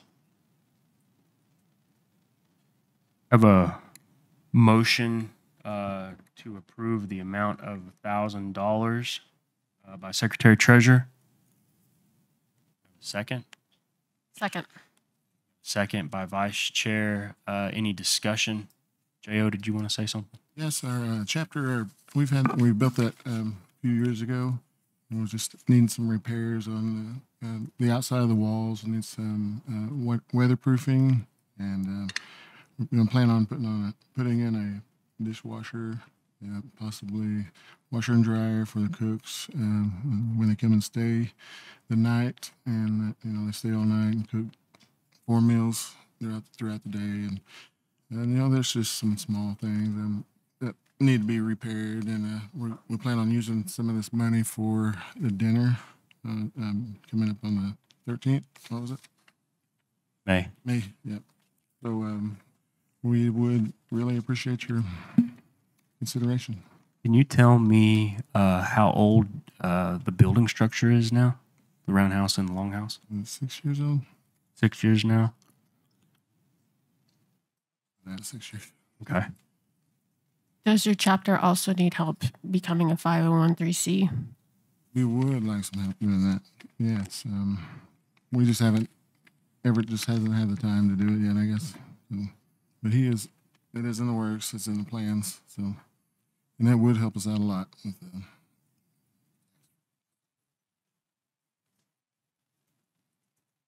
As part of the discussion, Mhm. I'd like to make a friendly amendment to the motion to increase that $1,000.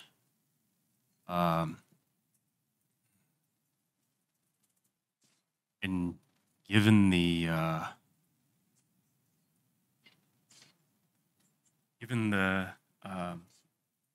gravity of everything that's happening, where we are as a people,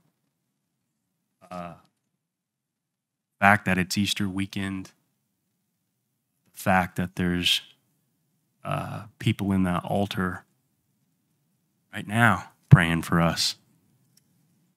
I think we should honor that tradition, and we should honor that religion, and we should try and breathe as much life into that as we can. And I want to make the friendly amendment to bump that 1,000 to 5,000.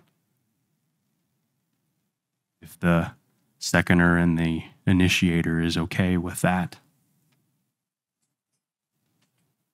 I am.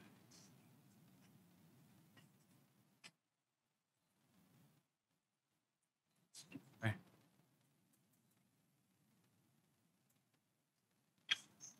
Just as a comment, I guess for the record, I think it's important for us to never really lose sight, the birth of the Native American Church, really with Quanah Parker, Moonhead, and Victor Griffin, really took root here in Quapaw. And obviously, efforts to bring about religion within Indian country had failed for centuries. And this was the first organized religious effort within Indian country itself. And as we all now can see, it has spread across the entire United States and well into many tribal nations in Canada. And its home is right here in Quapaw. I think that we have a duty not just to our chapter, to the Quapaw people, but we have a duty to Indian country as a whole to always make a firm stance and free in the defense of this religious freedom, and really acknowledge how big of a movement it has been over this past century, and that's why I'm in support of increasing the donation. I'll agree. Vice Chair agrees as well. So to reflect that, in the motion is now been amended to $5,000 contribution to the Native American Church Devil's Promenade chapter and anticipation of their May meeting, as well as the costs for renovation, rehab, that kind of thing. And second by Vice Chair. Any more discussion? Hearing none, all those in favor signify by saying aye. Aye. Aye. Aye. All those opposed? Any abstention? Abstain. Jeremy abstains. And the motion carries and the donation request is approved. Mr. Chairman, I just want to say thank you to the committee, and I'd like to invite all and every Pawpaw, any kind of native you are, you're welcome to come up there, sit down with us, like our grandpas used to do, our grandmas, and praise God, sing your praises, give thanks, mourn, give thanks, and just we wouldn't be here without those folks that sat down before we did walk this road down here. So I just want to say thank you to them as well. Oh. Okay. Okay. Let's take the next one. The next one is the Spring Grove Church in Galena, Kansas. They serve hot meals every Thursday from noon to 2. They send individuals and families home with food for their families or themselves as well. Spring Grove Church is located at 1819 South Main, Galena, Kansas. They are seeking a $500 donation to assist in serving these hot meals.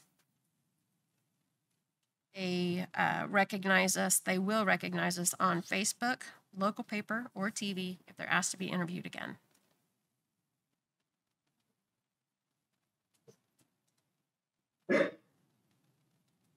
This is for $500 for the Spring Grove Church Community Soup Kitchen.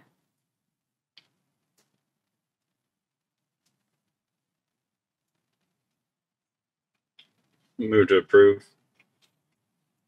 I have a motion to approve the donation request by Secretary Treasurer. Second. Second by Vice Chair. Any discussion? Hearing none, all those in favor signify by saying aye. Aye. Aye. All those opposed? Any abstention? Motion carries and the donation request is approved. Before I go into open forum, I just want to clarify and double check if there are any other donation requests that have fallen between the cracks or good? Okay. All right, we're good there. Yes, sir.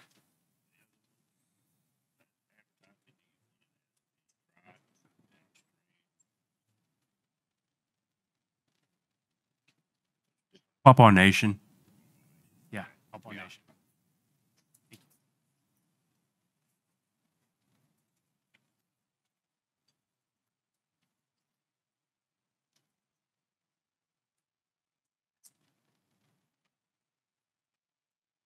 Okay, dropping down into open forum at this time, I'd like to pay honor and respect to those who walked on within the last month of our previous March meeting.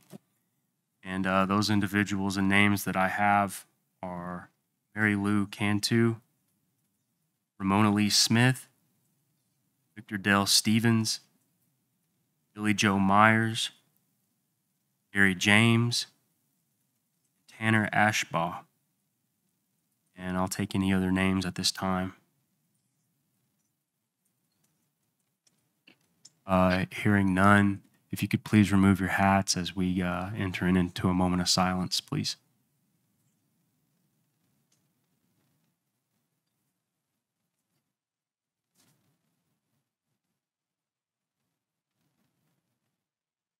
Gunagay.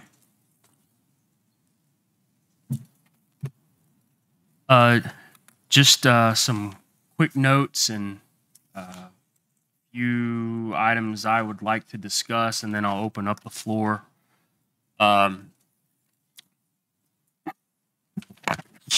As an update for the Saracen Casino, in the first 2 months after the refi, Saracen saved $6.1 million in interest expense compared to the previous year. We retired $10 million in debt in the month of February, and another $10,000, $10 million in March. So a total of $20 million over February and March. And that interest expense savings allows us to pay phase 2 construction with liquid cash rather than additional debt. Saracen is in the process of selecting a contractor for the phase 2 hotel and event center build, which will begin later this summer. And that depends on when exactly we meet a certain leverage ratio performance based on cash reserves of the operation. Meanwhile, we continue to be the leader in the Arkansas gaming market. We continue to be the only tribe in Oklahoma to operate a sports book. And the only thing cooler than being the only Oklahoma tribal nation to operate a sports book is that our Red Oak Steakhouse at Saracen continues to receive accolades for its award-winning cuisine. And I just want to say the business committee would like to congratulate the staff of Saracen Red Oak Steakhouse and executive chef Joe Coleman for being voted the best restaurant and best chef in the state of Arkansas. And I'm totally not biased, but I have to agree with that vote. Downstream Casino just posted the second highest performing March in history, and it closed out the quarter as the best second quarter in Downstream's history. So continuing to break records there. Phenomenal performance. There will be a team member appreciation day next Monday for all DCR employees to celebrate their performance. Speaking of performance, $51 million of Downstream debt has been retired since December. Not interest, $51 million in debt. So at this rate, we should be paid off by late 25. I was just going to say, we'll let you do the math. But Secretary Treasurer chimed in. Appreciate that. But we're really proud of this performance for the team that's there, and we will continue because we have a really solid team over there. And it's really amazing what they're doing. March 31st was a day of honor for the Quapaw Nation. It was also Guy's birthday. So happy late birthday to Mr. Secretary Treasurer. And on that day, I had the honor to testify before the House Committee on Natural Resources, Subcommittee for Indigenous People, specifically on H.R. 4715, where I spoke on the history and the timeline of the Bear settlement, and then impressed upon the committee the urgency to distribute equally the $137.5 million to all members of the tribe due to our continued loss of elders who could and will benefit from this claim. Looking forward, the next step for the bill in this process will likely be the full Natural Resources Committee, and from there it could go to the Ways and Means or possibly to the floor of the House for a full vote. We're keeping tabs on that, and just on a personal note, it was a adrenaline rush for me to advocate for this distribution, and it was really neat to me that the chair of the subcommittee, along with the legislative aide and myself, were all former Udall congressional interns. I thought that was pretty cool. It was also nice to have Weena text me that day and offer me words of encouragement So Gunagay, Weena, appreciate that. And everyone else who sent me messages of support, I appreciate that. That's my update on Bear. If any other questions, we can get into them later. April 4th, we were at the Native American Finance Officers Association. I always mess that title up.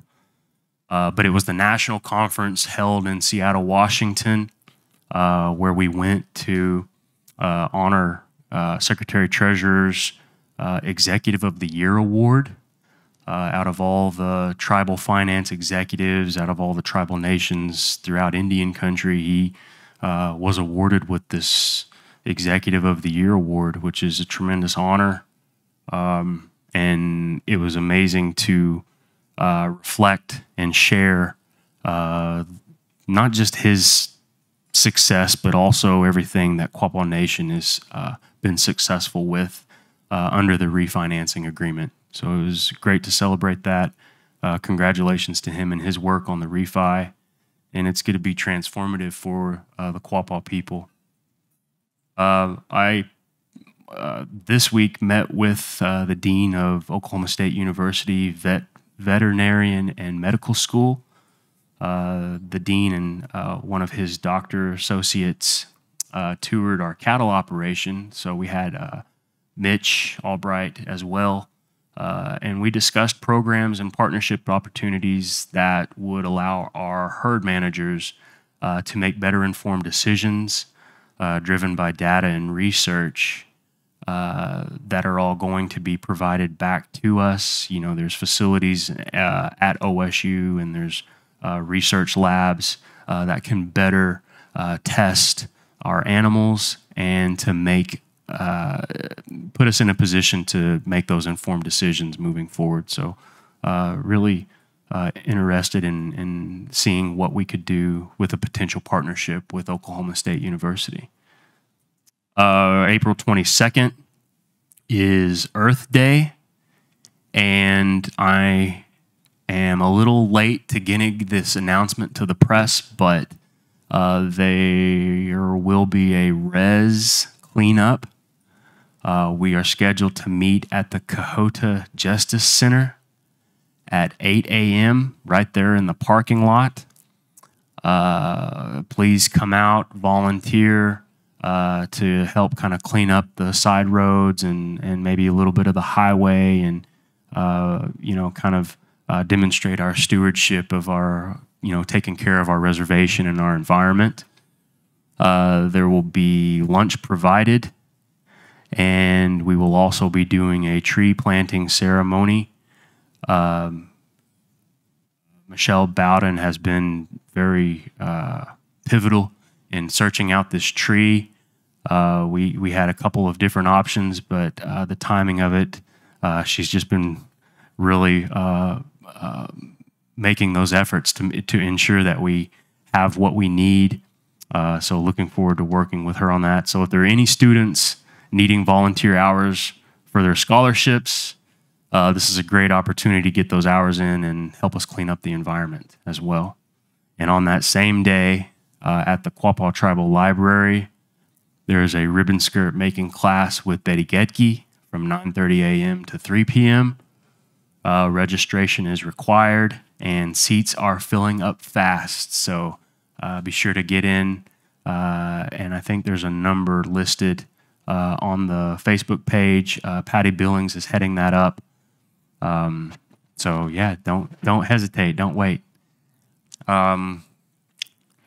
Ogapai'a, Quapaw language class with Billy Joe Proctor is going to be every Wednesday evening, May 4th, 11th, 18th, and 25th from 6 p.m. to 8 p.m. at the Robert Whitebird Culture Center. All are welcome to attend, and if you can't, that's okay because it'll be live streamed and also recorded, and the food will also be provided. The cultural committee, the TIPO, communications, library, and museum departments have been cataloging and archiving our museum collections. diligently working and preparing the 150th Quapaw Powwow Museum exhibit. The exhibit will feature a panel display of the elements of our Quapaw Powwow with history of how it originated, and it also honors the familial ties that we all share as Ogapa Nikashi. And those are my announcements for open forum, and I'll open it up.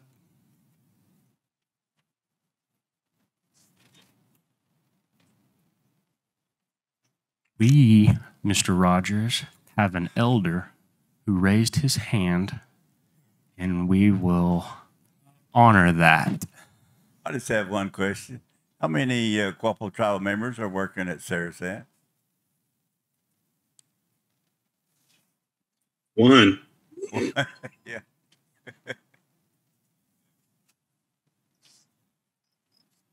And he might be the best one.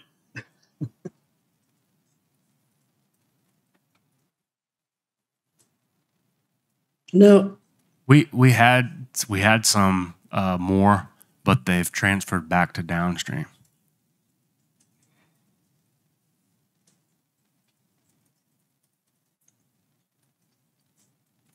You just want to wait, John? Okay. Like an update on the lawsuits with the past business committee members that are under indictment.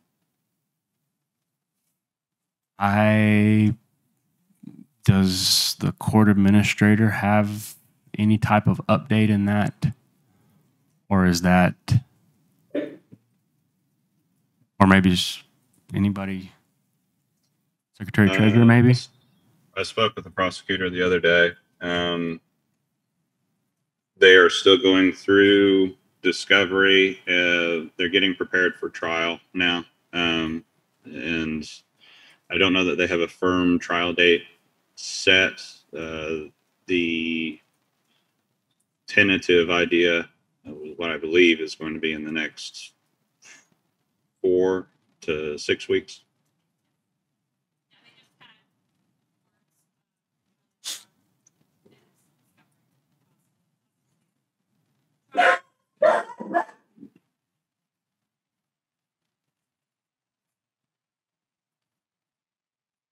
So will that be made public? Will the information be made public?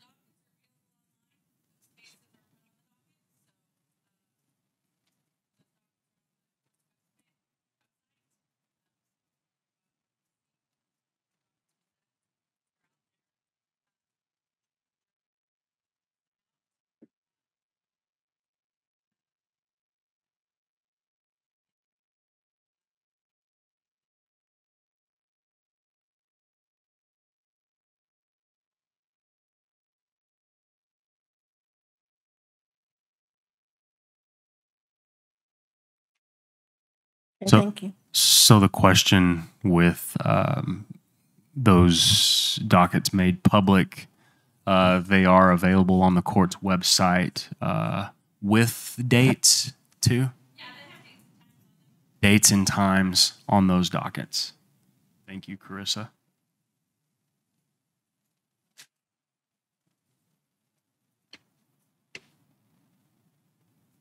Any more elders before I step up? I didn't want to be first anyway, so thank you, Henry, and thanks, Barb, for your questions. Good morning, you all. Morning. Haven't seen several of you since you got back from the trip, so I hope it was a good trip. One of the things that came up for me was while you were there, Chairman, you and a few of our communication team members visited a local tribe up there, and you saw some of the progressive things that they're doing with their tribal housing. And it really reinvigorated me with an idea that I had in 2020, and that was to do our own tribal housing. And, I think even Eric mentioned that we have over $30 million in ARPA funds available. And so I'd like to publicly and respectfully challenge you guys today to create a department, or to rather further our own housing initiative. and I have I have those original plans if you'd like to look over them. I know Everett has even mentioned about a Quappa Village online. So again, with Earth Day coming up, I didn't want to print out too many copies, but I'll bring this up if you'd like it.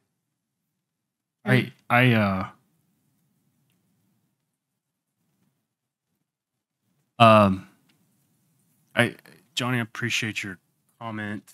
And you're right in that this trip that we took last week, I extended it to go visit other tribes within the community and a couple of organizations as well. And what I saw really, it was impressive by these tribal nations who have kind of unshackled themselves from this financial burden by having the ability to pay off their debt, and they're humming along on their programs and their services. Each individual tribal citizen receives a monthly per cap distribution in addition to other services throughout the reservation. On the housing front, on the youth center, so their youth program was really excellent, and I look forward to getting into those ideas and putting them forth to this body. I've yet to have a meeting where we're all together in the same room to kind of flesh those ideas out. But you know, you brought up a good point with the housing plan. Whenever you first came with this idea, we had it. We were gonna. I think we even took a vote on it, if I'm not mistaken. At least not here, but to get the idea and the idea generated and off the ground. And the issue that we have with our housing and where we need to overcome is there's an issue of available land. There is the issue of the grants being reduced. And because of that, it really only puts us in a position for rehabilitation. And instead of this going out and building new homes for our individual citizens, which is much needed. I think we can all agree on that. But you're right, there is funding with ARPA that we could utilize to help with this.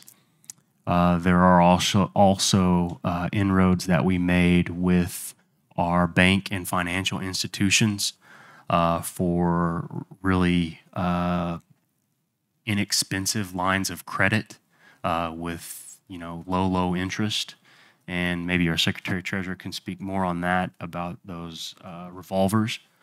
But I think right now we're kind of at the mercy of this limited land capacity as the tribe, and so it's not just an idea of let's build homes. It's where do we put these homes, and how do we get that land acquisition? And we've made steps to do that.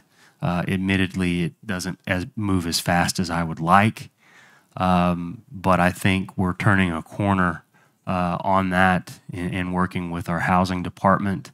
But I also think we could benefit from a newly revamped either housing commission, and with the idea of not just addressing elder housing, which we already do a good job of, but also going after single-family homes, being able to construct those. And then also we have an issue of homelessness within our reservation, which coming into this position, I knew nothing about. And then within the first Christmas, we had 2 folks. And then the next Christmas, which was this previous winter, I think we had 8 or 9 individuals. So that's like a 400% jump in homelessness within the year just of me serving in my term. And so I recognize the need there, and you've charged us with that, and I want to say I'm committed. So just to add to that too, I think the ARPA funds, they're basically a use it or lose it, right? And you've got deadlines of 2023 and I believe 2024. So that's why I'm just pushing for the progressiveness of getting this established. And I thank you for your comments, and I do recognize that there's an issue with land, especially in Ottawa County. But I think we can do more. We can do better. Oh, I was just going to say, just as an update, John, you are absolutely correct, and we are all actively seeking to get that done. We just had a meeting with grants last week, and I think we have a location, and the ARPA funds can be used for it. We've got several pending locations, but one is almost a given. We actually went and toured the land yesterday. Or 2 days ago. I don't even know. But do know that we are actively 2 days ago getting ready to pull the trigger. Thank you all.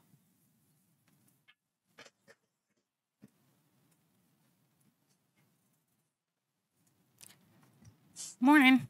Morning. I got a whole bunch of questions. Starting with the whole treaty jurisdiction, within all the tribes, actually, are y'all getting together and working out, how we're done with Governor Stitt, and we're not going to pay taxes to him for him to keep raping the schools in Oklahoma?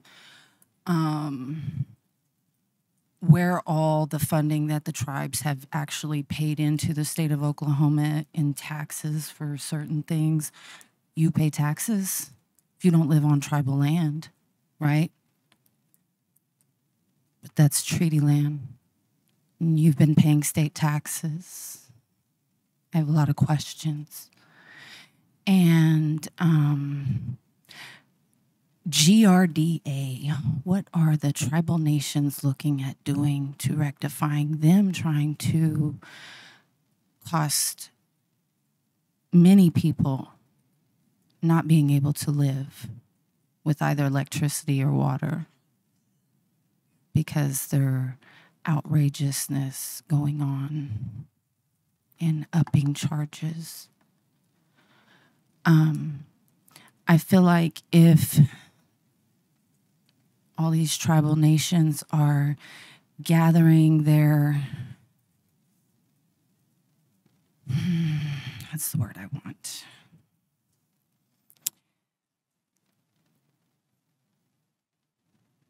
Can't even think of it, but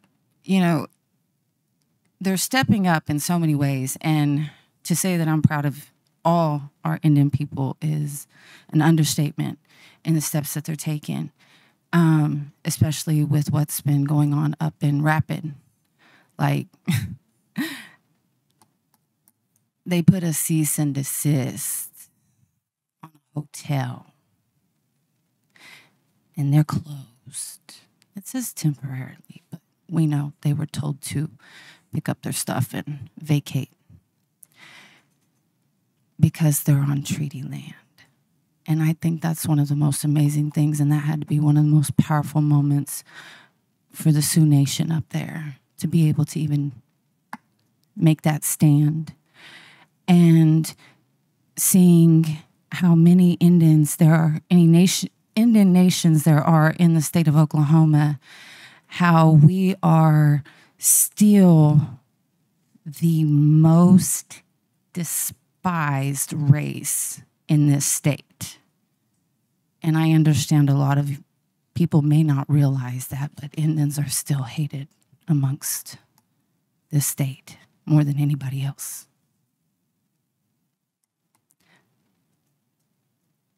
Just what are y'all gonna do?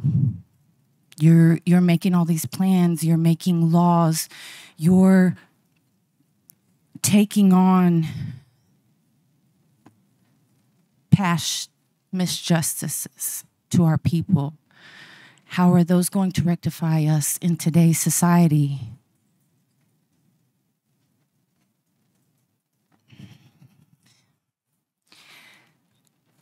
A lot of educated people I know,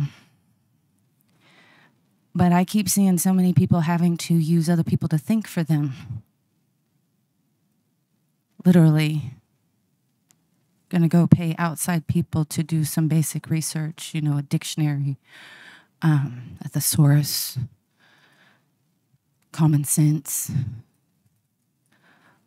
I don't know when our people lost their basic skills, and those are basic skills: thinking for yourself, being able to read.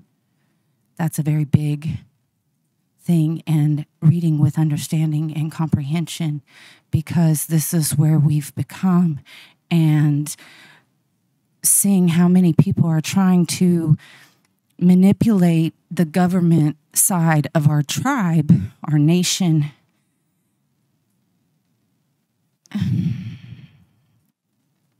because they don't understand wording. Wording that was used a long time ago for the purpose of those who are uneducated and can't understand. And I was always taught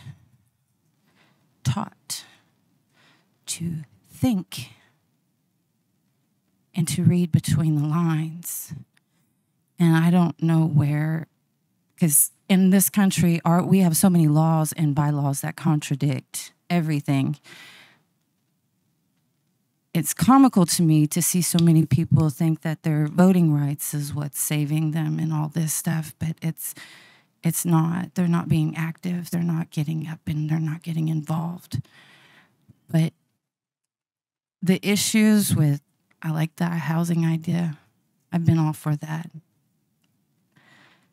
Because we're supposed to be taking care of our people. We weren't supposed to be in competition with one another.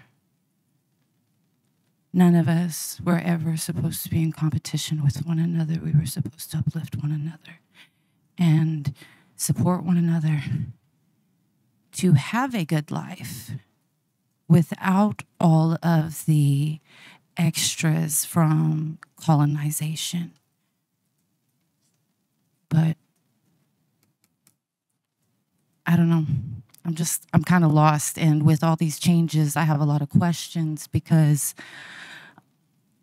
I kind of like law on the side. It's something I do for fun, a little light reading. And to see how many people who are involved with this not understand the terminology really kind of frightens me. And it should frighten all of you.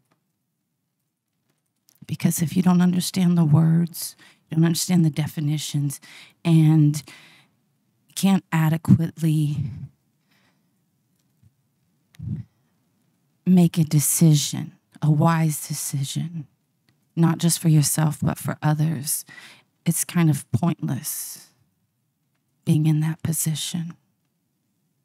But that's all I wanted to say. But the questions, I really would like some kind of feedback, because I see you guys moving in a lot of directions, a lot of it in the positive, but I feel like y'all should be doing more than just this little nitty gritty here.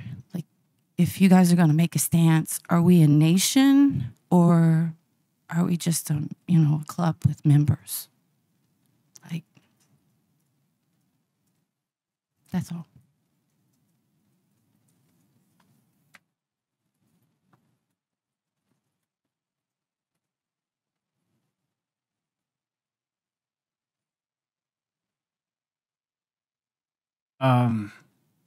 I would like to respond to a couple of statements there, and I appreciate those remarks.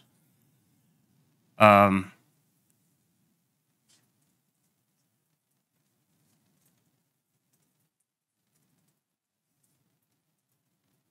don't think that there's one easy answer for those questions. I think that as a tribal nation. And I like to use that word any chance I get, tribal nation, because it legitimizes us to the point where I know we can operate. And it's like, to me, it honors our ancestors, you know, the sacrifices that they made for us to be here. Even when we were just called a tribe, you know, we still maintained that sovereignty. And you kind of hit the nail on the head with the concern that you have, because it's a concern of mine as well. We like to, as tribal leaders, we like to say that word a lot, sovereignty. We have sovereignty. Can't sue us, we're sovereign. Can't tax us, we're sovereign. But that word really is a colonial word. And it is something that we as Indian tribes have retained, not by the federal government saying that we do, but as a gift from our Creator. And everything that we have managed to hold on to without being sliced away by an act of Congress or an executive order by a president or a judicial order by the Supreme Court. And so it's delicate. And that is my concern every day, is like, it's a delicate thing. You know, you move or you say something and then all of a sudden it might be in jeopardy. And so to me, it's a very precious thing that we have managed to retain through the years, since time immemorial. But you're right. The onus is on us. The responsibility is on us to carry that forward, carry that flame forward in a responsible way, and do things not just for the people that are here in the now, but those that come after us. And without getting into this diatribe of what sovereignty means, or you know, the delicate relationship that we have with our state counterparts, with our federal counterparts, I can say that the relationship that we have on the federal level has only increased, in my opinion. I think we continue to build on that relationship. In terms of the state, those communications are very minimal. The one thing I will say is that our former chairman was able to push on the environmental front to where now the Quapaw Nation does enjoy a relationship with the Oklahoma Environmental Department. And so our relationship, their partnership to remediate Tar Creek has been extremely fruitful. And it's a win-win-win for the Quapaw Nation, the federal government, and the Oklahoma, the state. But again, it goes back to us flexing that sovereignty and being in the driver's seat on these decisions, especially when they're affecting issues that happen within our reservation boundaries. And that goes to the point of not only water quality and air quality and treatment as sovereigns, but it does relate back to your question of taxation. And that's something that's kind of been lying dormant. Again, it's an authority that we possess as a sovereign, but it's been lying dormant. And so we're just now poised with the McGirt decision. We were able to develop, and we continue to develop our tribal court system. But when it comes to issues of taxation, we're barely scratching the surface. And that is something that I'm very passionate about. And I know that there is room for growth. I know that there is room for development because it's necessary. It's necessary. And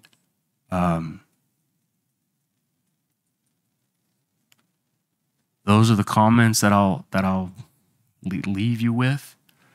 When you ask about what tribal nations are doing within this Ottawa County, Waupun Nation is one of 9 tribes that are representative of the Intertribal Council.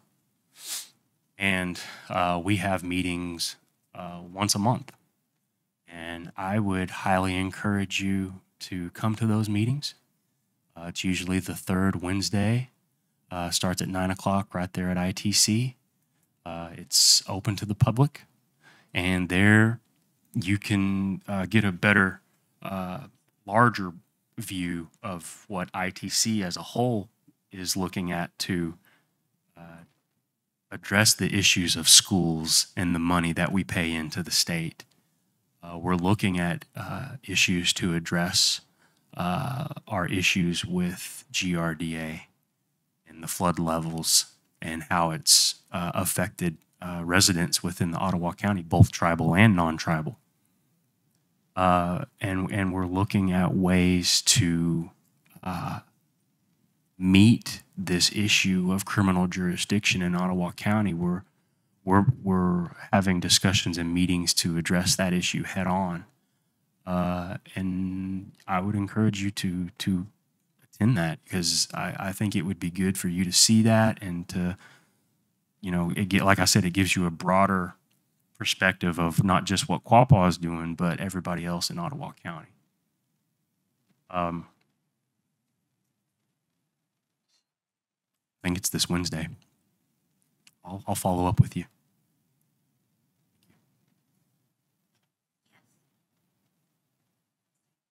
Wednesday at 9 o'clock at ITC. Chairman, Buffalo. what I'm going to say is with no disrespect for anyone, but respect for the General Counsel. As you may recall, on July the 4th, 2020, Linda Valier put a motion out to form a compensation committee. That was barely all that content said. And Larry Mercer seconded that motion. Eventually, after a lot of discussion, it was approved by the General Counsel on that compensation committee. Trying to be very careful not the information out, which I disagree with. That the compensation committee has came up with I call it a pay scale. That's all they were charged with as a committee. At the same time, that committee posed, I guess you would call it a sliding bonus scale for some members of the business committee.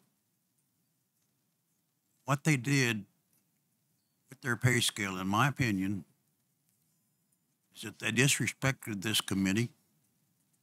This committee's 7 members. Each member has an equal vote. Yet that pay scale, I'll be quite honest, goes from minimum wage, $15 an hour, up to a possible $242 an hour. I totally disagree with that. They weren't charged, like I said, not charged to place bonus, make bonuses. And to my opinion, an attorney misinterpreted that motion and combined all the discussion into a motion, giving authority to a committee under the General Counsel, which we can't change.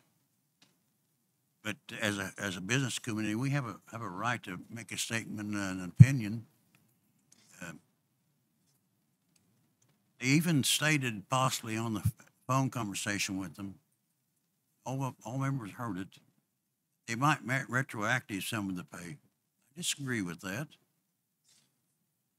Totally disagree with it. I think that all members of this committee should be treated equally. Who should judge what one member does above the other member? I do something that other people don't do. All for the benefit of the tribe. I do not think that we should accept their recommendations based upon the chairman's statements at the general council. I viewed the general council tape 4 times, and Chairman Burns said this will be brought back to the council. This will be brought back to the council, either through the Constitution Committee or the Compensation Committee. And I respect that statement, and I respect the general council. They're the ones that make the decision, not this committee, even based upon that general council. Accordingly, I would make the following motions. This committee decline any recommendations or increases of the Compensation Committee until such action of the General Council. And furthermore, that any salary recommendations go in place with the seating of the new council in August of this year. I'll second that motion.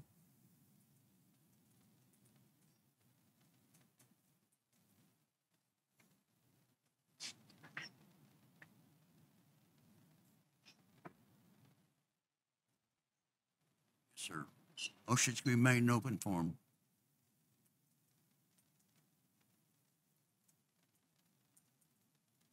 Could you repeat your motion again, Mr. Buffalo?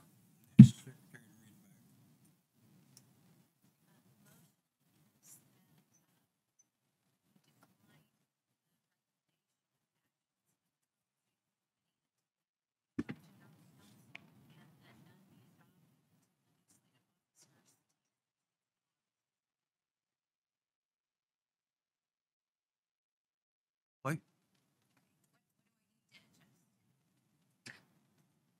I move that this committee decline to accept the recommendations of the Compensation Committee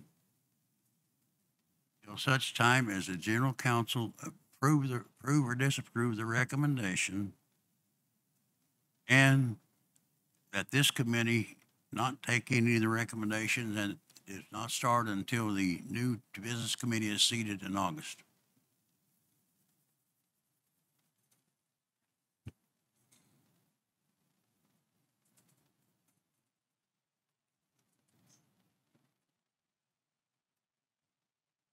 And I've seconded that motion.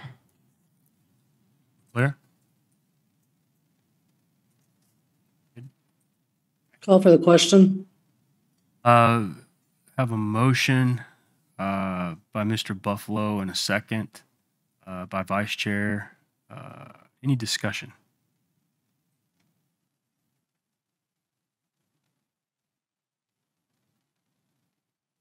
I guess I'd just like to reiterate some of the comments that I had made earlier.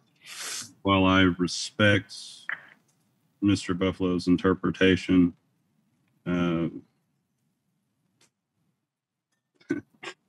I think the genesis of the Compensation Committee is a result of Ms. Valyer's motion.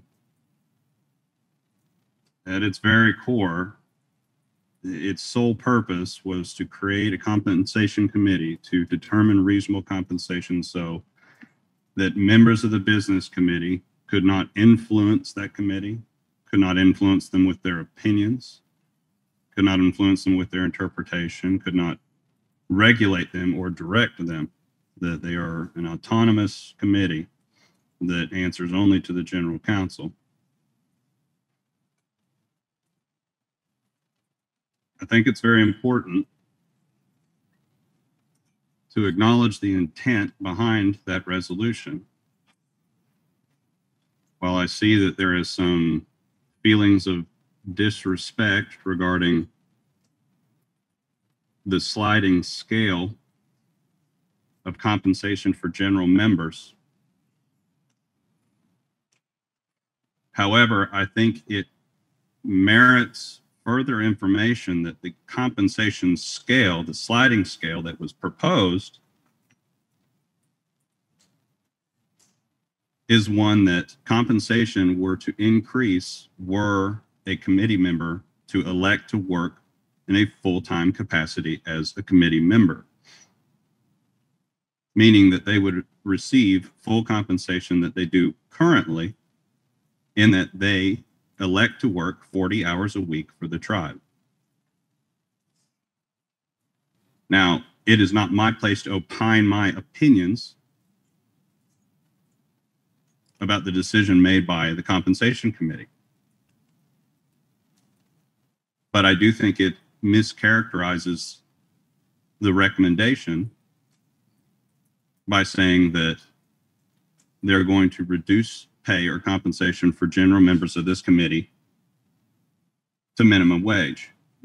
And the only way that that would happen, and in their direction, is that if a member specifically elected to not work with the tribe, to only be in attendance at business committee meetings once a month in order to deliberate and make decisions as part of their charge of office, then their pay would be reduced to a non-working role.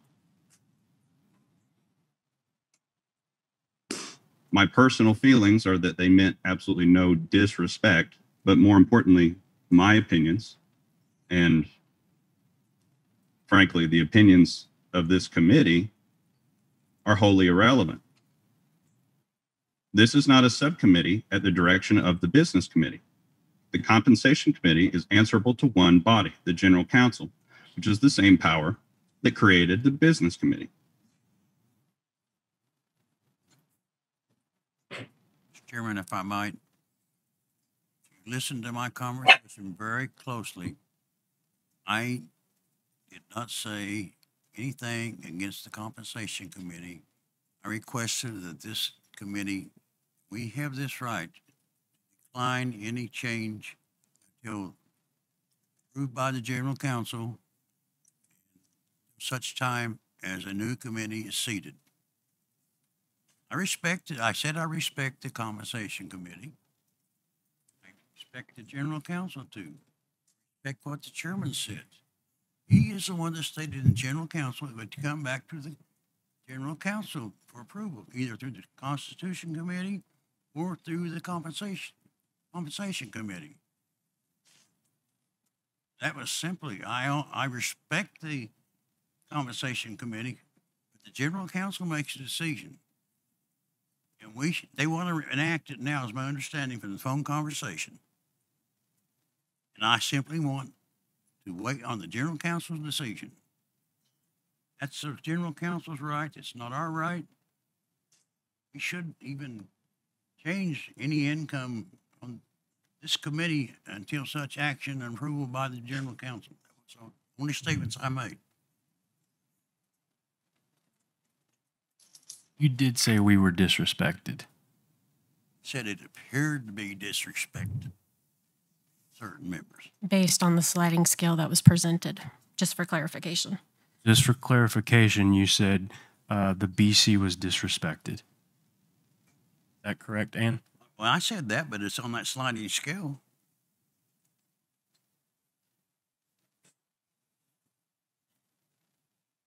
I suppose to put a sharper point on my position would be that the compensation committee was created with a charge. They have created their own bylaws. They have contemplated at length, or probably ad nauseum, the origin of their authority and power, to the point of which they've even sought an independent legal opinion.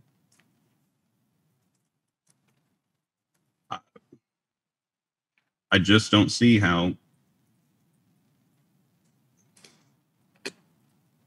this is not a subcommittee. Our opinions, and particularly the legal opinions of people in here who are not qualified to render a legal opinion, are in any way controlling of the compensation committee. May I? More importantly, again, we talked about the soul of that committee. We talk about its purpose. It was created specifically to prevent the conversation we're having right now. It was created so that the business committee would never have a discussion whether or not they approve or disapprove of a level that was created by the compensation committee, whether that disapproval be an enactment or whether or not they think it's fair or just. So those are my comments. May I, Chairman? Chair. Just for clarification, just so everybody understands what's going on, it's kind of hard not having the background to this. We had a meeting the other day with the compensation committee. And in that meeting, they are under the impression that they have the authority to pay us with the new pay scale and retro pay it. Mr. Buffalo and myself have spoken up against it and asked questions. If you go back yourself and look at the October General Council meeting where this was discussed at exactly 3 hours and the 51-minute mark, all the way to the 4 hour and 5 minute and 50-second mark, it talks about, repeated multiple times, let me tell you exactly what the motion was. We really need to clarify this.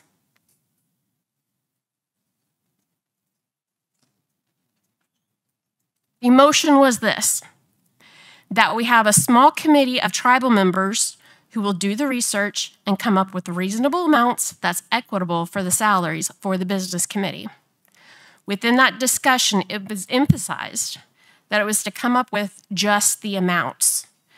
The chairman even commented in saying that he wouldn't have a problem having the compensation committee conduct the study, then recommend it to either the Constitution Committee, who will then present it to the General Counsel, or if before that, the compensation committee can present straight to the General Counsel. It was talked about from 351 to 405 multiple times. And as if you can recall, the following meeting that we had was in July. Our previous business secretary stood up and said, please do not put my name on those minutes because they were not done correctly. We have been discussing this issue with our legal counsel and their interpretation, because right now everybody is interpreting that they can pay us and retro pay us. I have made the statement, I do not want to be retro paid. I do not know how it can be conceived any other way. If you watch that video, the purpose was to take it back to General Counsel. General Counsel created the committee. General Counsel gets to decide if what they're presenting is what they want to pay us. That is the way I see it. I encourage everyone to please go watch that video. Just because I don't have a legal degree does not mean that I cannot comprehend what was said in General Counsel. So please go back and watch the video yourself. And this is what he is talking about, is he's just wanting to make a motion to say, we do not want to be paid until General Counsel approves it. That is it. That is what the motion is, and I am seconding it. So thank you. Thank you, Vice Chair. Any other comments in this discussion? Call for the question. I would like to make a comment.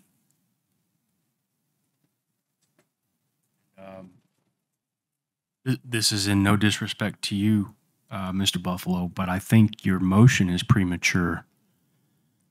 And the reason I say that is because nothing has been memorialized in writing. I have yet to see anything, any hard numbers, figures, ideas. I have not seen this resolution. That's one factor of why I think it's a premature motion. The other reason is because we don't have the compensation committee here to address some of these concerns. We have yet to have that meeting that they requested yesterday and did not manifest, as I mentioned earlier in my comments. We've yet to have a coming together meeting where it is business committee, compensation committee, and our legal counsel. So because of those reasons, I do feel like this motion is premature. And that is why I will not be voting in the affirmative. And I got to say, honestly, this whole thing makes me feel very uncomfortable because it's already a sensitive issue. And to go back to what the Secretary Treasurer mentioned, the whole intent was for us to be as removed from this process as we possibly could as a business committee. And that's kind of contradictory. This motion is contradictory to that intent. So that's my feeling on it.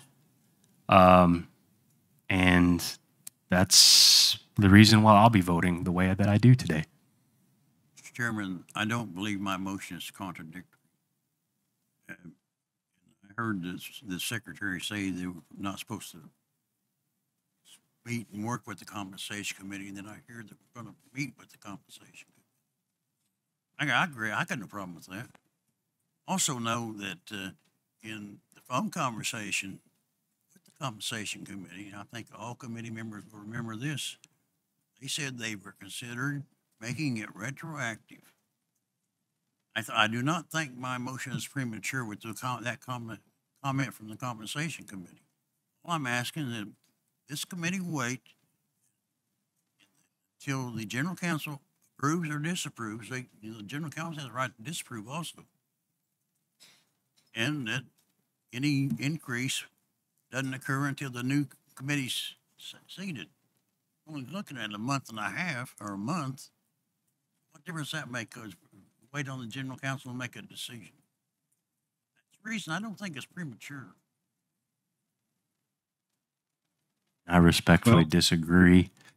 And some of that has to do with the meeting itself that we did have with the compensation committee, where we were all in attendance and we all had the opportunity to ask as many questions. I don't remember any questions that were asked from you then. So that's why I feel comfortable. That's irrelevant. Well, okay. Can I Mr. call for Chairman, the question, a roll call? I had a question on that. On the compensation committee, who made the appointments to the committee? And I do not remember, and I may have been absent of the business committee. Were they presented and approved at a regular business committee meeting? Yes. Because I have no idea who serves on it. I know a lot of people have sent me personal messages, and a lot of the tribal members are not aware even of who is on it or that it was a permanent appointment. And so once they make a recommendation, it is just accepted. It does not have to be brought before a business committee for the salary approvals. My understanding was that it was appointed to make a recommendation of an appropriate salary, which everyone greatly deserves for the amount of work they put in. But my understanding, well, the way I feel about it is it should be brought before the members, whether or not to approve or accept that salary. And that's all I have to say. Good comments. Thank you.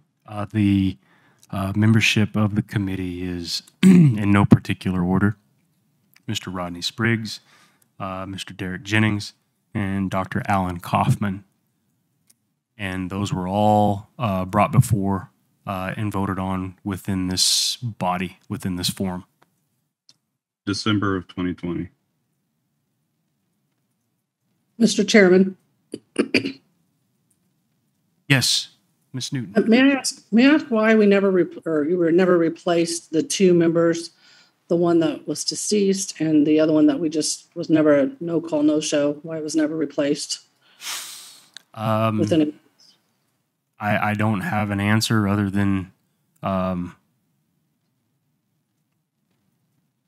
we were all tasked with coming up with those committees during that time.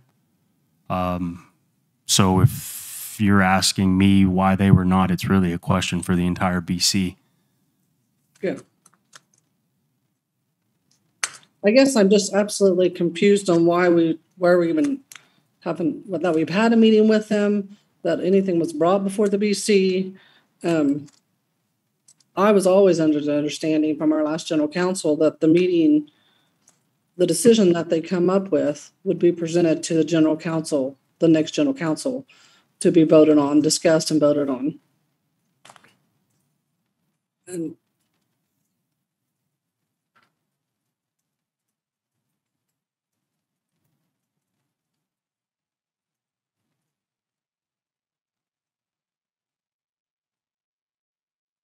Michelle, I believe you cut off, or if you were done talking. sorry, no, I'm done. Thank you. All right, thank you. Any other discussion? I would like to call for a roll call vote, please. Roll call vote. Ann doesn't have a microphone. I'm going to kick it to Guy, Mr. Secretary Treasurer. Michelle, Yes. Lloyd, Jeremy,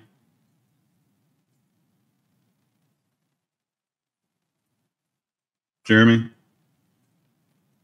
Yes. Zach, No. Guy, no. Callie, Yes. Joseph.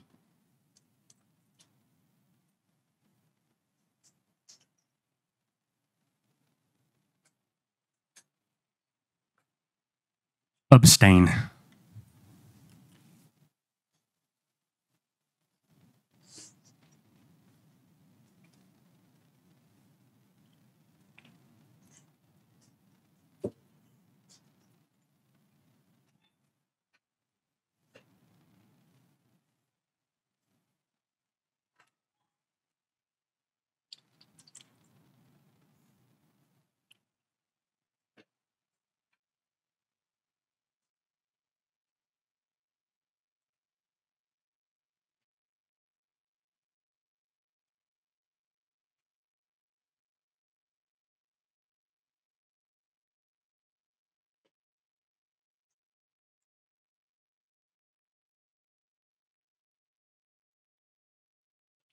Secretary Treasurer. The ayes have it. All right. Motion. And I would like to offer one sentiment for the record and say just how disappointed I am with this body right now. That there are a number of individuals that felt disrespected that would like to continue to receive their full pay of $125,000 a year without having to show any proof of their work,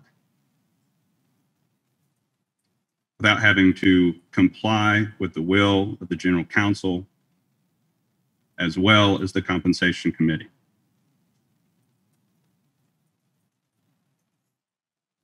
What just happened, in my opinion, is graft. Period.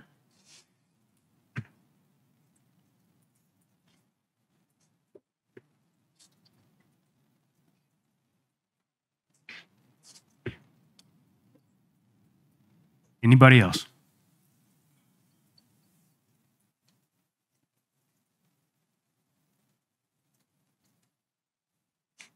Away. Good morning. Wait. Just a couple of quick questions to start off with. I noticed the old Early Learning Center building is undergoing renovations. Is it known what the future use of that facility will be? It's going to be social services for the tribal members' offices. We've currently got our maintenance director gathering maps of all of our buildings and offices just to make sure we know who needs to go where and what will benefit the Quapaw Nation citizens best. But that is what they're renovating it right now and turning it into offices. So things like tags and enrollment and all that will be over there. So as soon as we have the actual specifics, we will share with everybody what the move will be. Great, thank you. I had heard a rumor that the business committee was moving out of the DDA and moving into that building. That's why I asked. we haven't discussed it. That's why we're getting the maps. So I'm getting the maps gathered, and we're going to sit down and we're going to have our own little powwow and be like, who wants to go where? So it's in the works. Thank you. Next topic, Saracen. This is a good topic.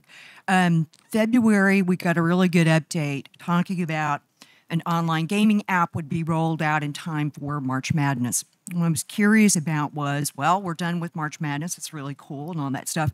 Wondered how things went in terms of the hits on the gaming app. Did it meet or beat expectations?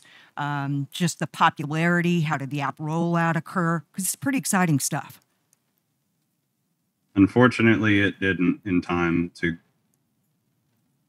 hit the end of March Madness. We hit a snag at the very end with the payment processor through the Apple App Store, in which they had an issue being able to rectify payment via a debit card on the app, which delayed our rollout several days, in which we missed the majority of March Madness. However, we are up and rolling now for baseball season. We expect performance to be great. We are the only licensee in the state of Arkansas with a functioning cell phone app. It's very good.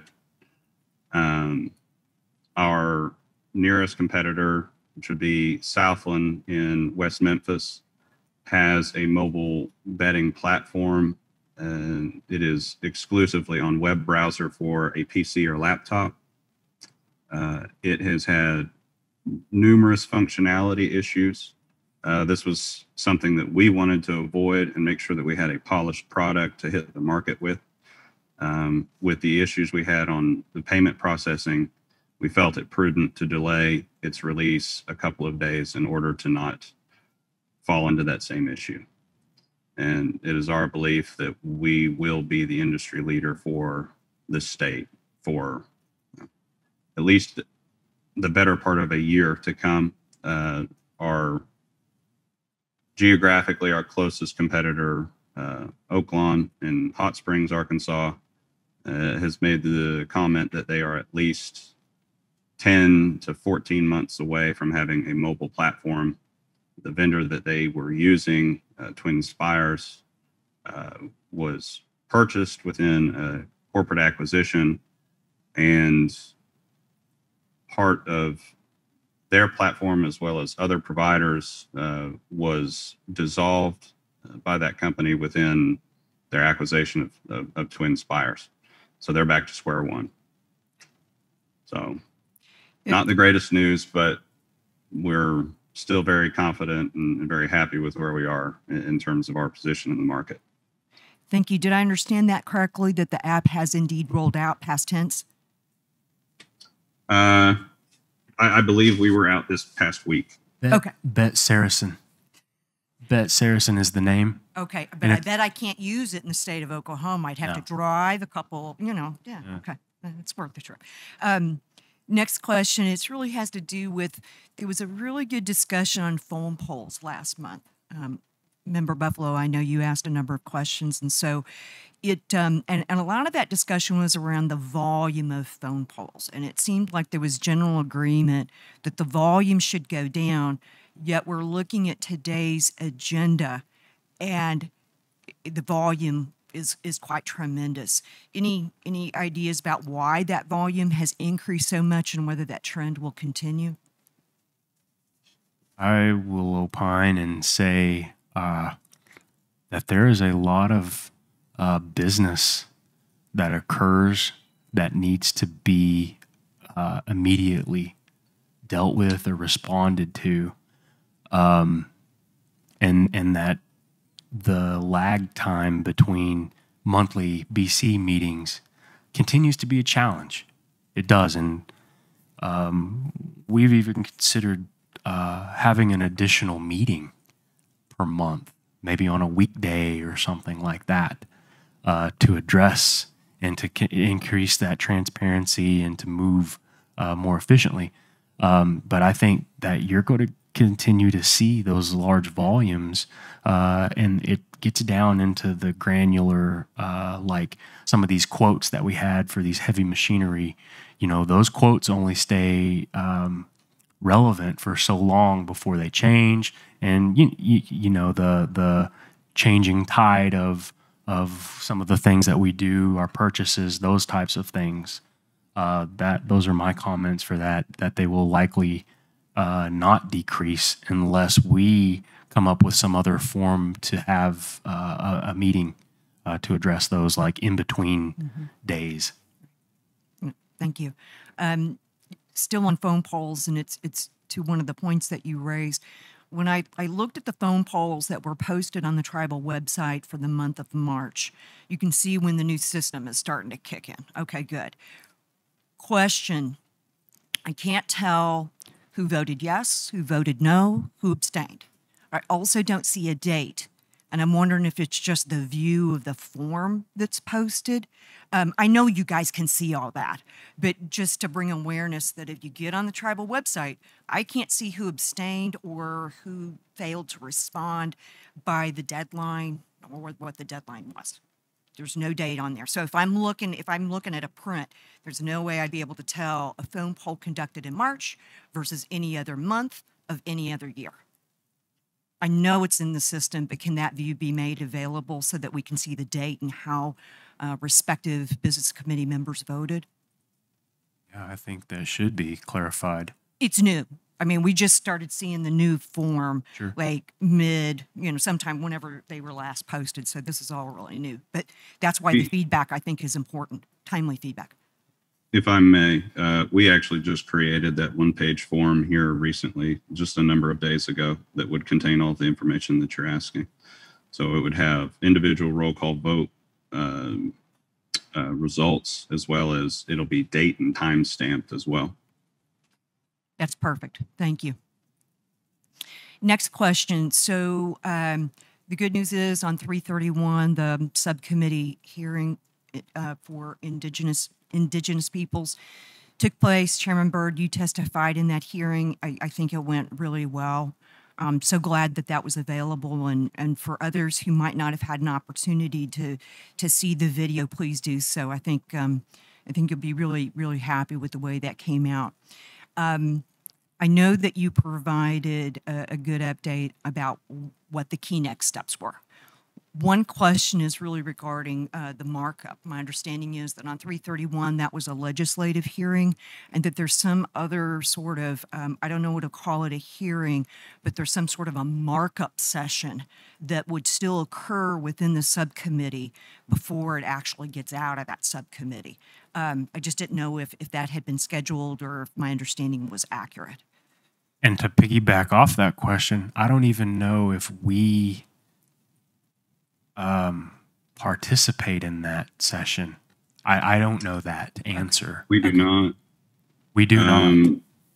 Their next work session, which our belief was that we were going to be in a hearing that it's a second or third week of May. There's a legislative committee work week where they will take up this issue, specifically on markups. They have told us the specific recommendations we have made via, or specifically regarding the tax treatment, is not an issue that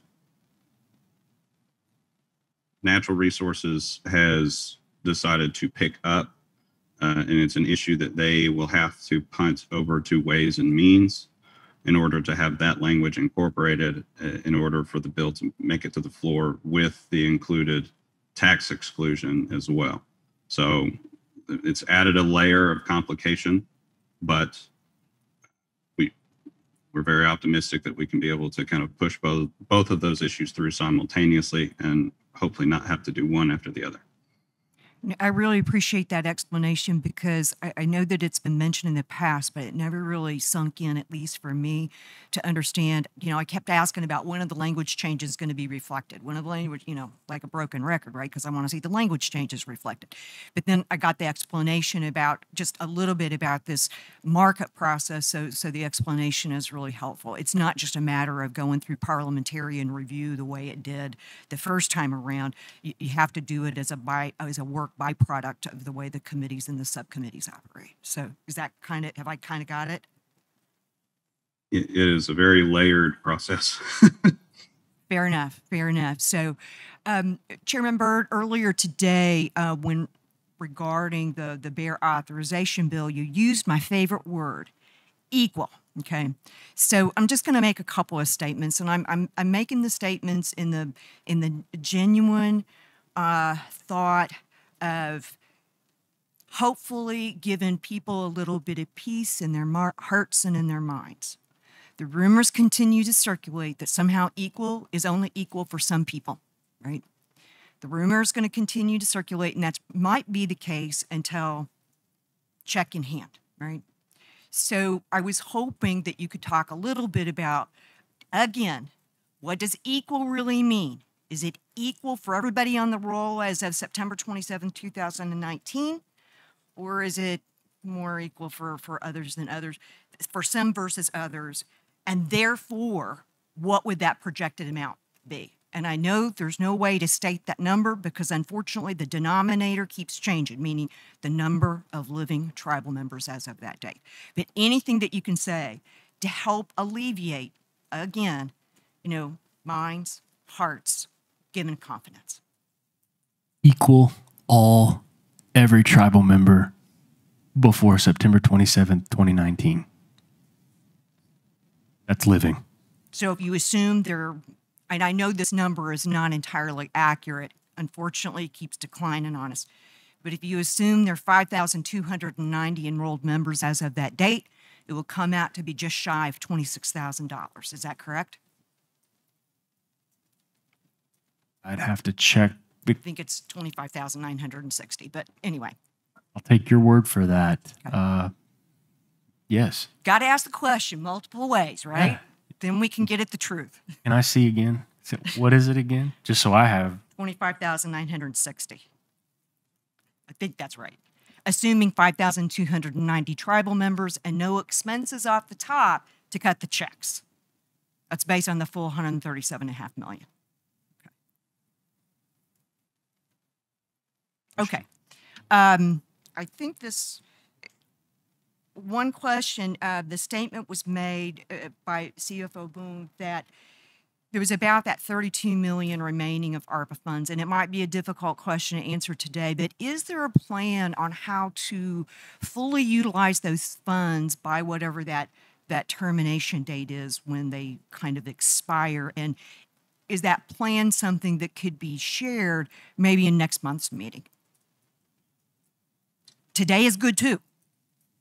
If it's finalized, I guess to be pointed on this would be that the American Recovery Plan was signed into law March 11th of last year.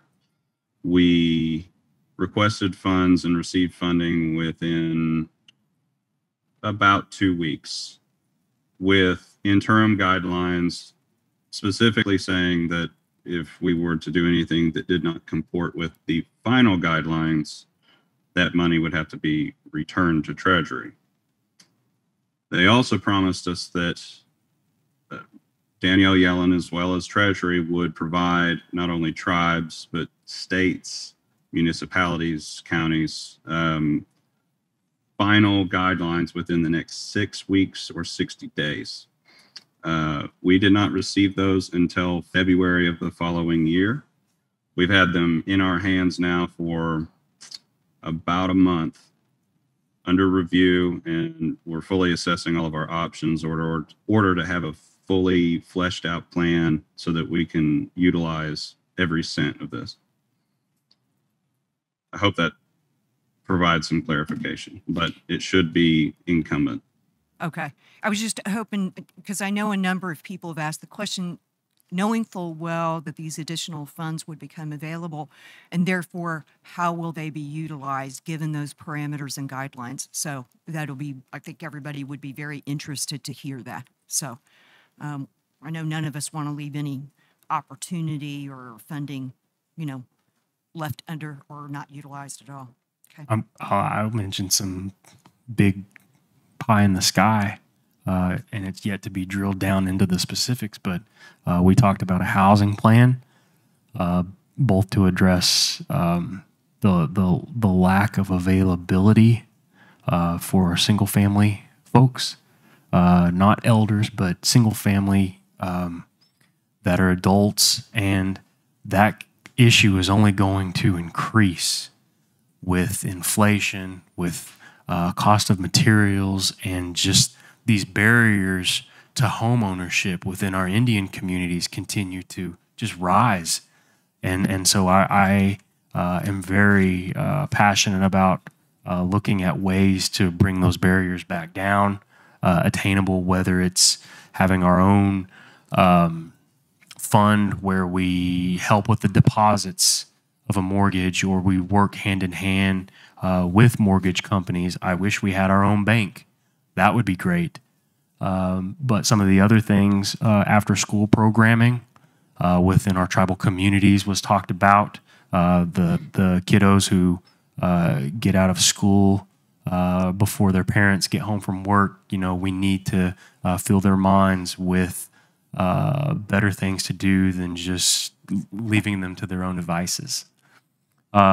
Mental health plan, extremely important right now to combat all the issues that are within that sector, and that overlaps into drug abuse addiction plans. So those are some of the things that we're looking at. And then there's, if we can tie every single one of those back, and there's this thread of culture and tradition, anytime we can drive that home, that's what I'm going to be pushing in the months and years to come. Thank you. No, that all sounds really good. Last item. So on April 5th, we saw KOSU NPR press release explaining Secretary Treasurer Barker that you announced your candidacy to run for the 2nd Congressional District. Secretary Treasurer, can you describe your plans considering, the primary June 28th, presumably a runoff August the 23rd, our Quapaw Nation election July the 23rd, and whether you intend to hold both a U.S. congressional seat and a Quapaw Nation elected position simultaneously? I do plan to run for both offices. And with both campaigns happening simultaneously, we'll be able to, it's going to be quite the project, but, and these are problems I hope to have, but come January of next year, making a decision one way or the other. And you and I had this conversation on the phone that I believe that, there's 168 hours in the week. It's a lot of time to get a lot of work done. And we have certain members of Congress that still manage or run their own personal businesses or endeavors or boards back home. Congressman Mullen built a plumbing empire. Kevin Hearn, the 1st District representative, owns over 75 McDonald's branches and locations. So it is well within my belief that I have the ability to do both. And if not anything else, that if I were to be fortunate enough to be successful, that my presence would only enhance really any federal endeavors that Quapaw, as well as the 9 tribes or Indian country in the Eastern District as a whole, would like to be able to accomplish. And that's one of the major staples of why I'm running, is to help further Indian country issues. And I think it's best to have an advocate that is in that seat, that while tribal members are always welcomed, and that's what we've had in the past, I think having a tribal leader with a seat at that table certainly elevates things from a standpoint of understanding and perspective, understanding firsthand what tribal nations and governments go through, what sort of struggles they have with the federal government, and having a very well placed advocate in order to help further their initiatives. Gunagay, thank you. Thank you, Weena. Gunagay. Chairman?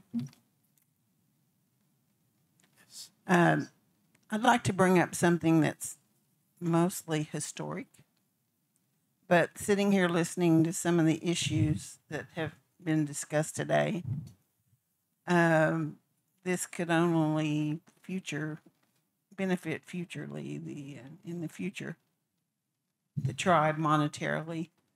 Since the beginning of gaming, it's been a struggle for the tribe, even previous to gaming, 30 years ago or more, to try to find some way to increase our income as a nation. And we've struggled with that for many years until gaming did come along, in Big Bingo, before 2004 casinos. It has always been in the back of my mind that the government has had so many broken promises. And if you go back and read the treaties that we had with the government, and this has come to mind even more clearly since the reservation status has we've been made aware of that, as well as finding out just today that there have been several just in this area. We don't even know about areas of people that reside, of tribal members that reside outside of this area. 9 people that were homeless.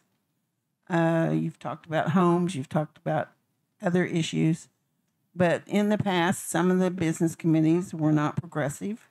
And I believe that this business committee is very progressive. However, one of the treaties in the 1800s, I believe it was, and I can't say which one for sure. I'll have to get my treaties out, find them, and look for it. The government guaranteed the Quapaw tribe 10 cattle a year. They were to receive X amount of dollars. I don't know. I think it was $1,000 and 10 cattle a year. Well, you go back 100 years or more. How many cattle is that? And now that we have a program where we have a processing plant and someone that takes care of all of our herds and have a herd, I think that, and I know that you all are busy. It's been very apparent today that there are many issues facing you. But you have a staff now that could look into some of these issues and bring them back to you, that could see why we can't still recoup. And I don't know, there may be a time frame legally, but I don't believe so on a treaty that there should be a time claim that we cannot retrieve the 10 cattle a year that we were to receive. And just think how fabulous that would be to have a herd of that size, and not just necessarily to graze them, but to buy and sell, because nothing's getting cheaper. Everything's going higher. And the stock market, livestock market, is even immense these days. So, although it's not a high priority, it's been around for years, we are a sovereign nation, as you said. Sovereign is one of my favorite words. And I believe that it's those treaties that have been broken promises to the Quapaw Nation over hundreds of years need to be taken care of, or looked into at least. That's just my opinion. I agree with everything you just said. Thank you. Any other questions or comments? Yes, just one more thing, Chairman. I would just like to make one more motion just to correct some action that was made at the last meeting. It is in regards to adding members to the Cultural Committee. There was also a comment made that one more person was added and that there was an odd number. So just looking at it, if you add the 3 people you're wanting to add and we all concur to it, then we'll have a committee of 7. There is no stipend, so I don't think it's going to be an issue. So I would like to do those 3 appointments, but without the appointment of assigning somebody to the chair, because that's already been defined in our subcommittee handbook. Each committee defines who their own seats are. So I guess I'll just make the motion to appoint Carrie Veal Wilson, Carolyn Knott, and Betty Gatke to the Cultural Committee. Do you mind including another with Risa Proctor? Then you need to add Supernova. one more. I'm just trying to make an odd number. Is that including a Right now, chair this or is not? with 7 people. We currently have 7 people on the Cultural Committee when we do that. We would have So, Carrie V. Wilson, Carolyn Knott, Betty Gatke, Charlene Button, Jean Ann Lambert, Bill Griffin. Jean Ann removed herself last fall. Okay. So Then that name can Carrie, replace Jean Ann, yes. Carolyn, Betty, who else did you say? Charlene Button, Bill Griffin, And Charlene, I believe, was unable to attend, and Carolyn's been filling in for her. have been coming to the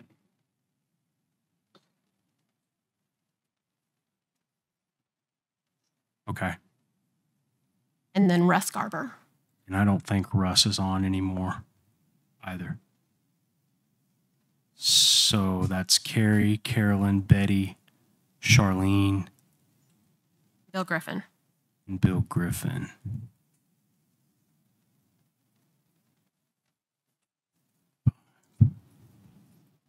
And then your hopes of keeping Just it keeping it odd. odd? Mhm. Um, You add 1, add 2. well, you're not counting the chair in that, are you? They would have to determine their own chair. This is 5 members total. Yeah. So I've actually been filling in my grandmother's place because she was the chair. Did you have Karen Hildreth on that list? Not she on was she was cultural. added to the cultural committee back when I was still on the cultural. Yes. But yeah, I believe Michelle was at that meeting as well. Yes, I'm pretty sure she was put on there. So then with Carrie, Carolyn, Betty, Charlene, Bill, Karen, we could still include Risa and have it odd. Yes. Is everybody okay with that? Yes. Yes. Okay. Congratulations, Risa. Gonna gay. Thank you, Callie. Thank you for that. Any other questions or comments? Yes, Miss Linda. Wait. And I appreciate, you recognizing the homelessness issue amongst our people, as well as just in the community as a large, at whole. But you indicated you met with Grants Department regarding housing. Could you let the tribal citizens know the fiscal year this housing grant was awarded and how much, so that they'll have a better understanding of how long that grant sat with little or no movement and the potential risk it could have had of being lost? I was not at that meeting. There is a potential risk of it being lost. That is why we've got to find the land. We were talking with the city of Quapaw. We were going to do it over there, but they legally do. It's a mess. So now we're looking at 2 more options that we currently own land on. We've just got to pick a spot. That is why we're picking a spot, is because we do not want to lose that funding. It is very important to us. So that's where we're standing with it. Does that answer your question? No. Okay. I'm sorry. When was the year that the grant was awarded, and how long has it sat up to this point of potentially losing the funding? Eric, do you have that date?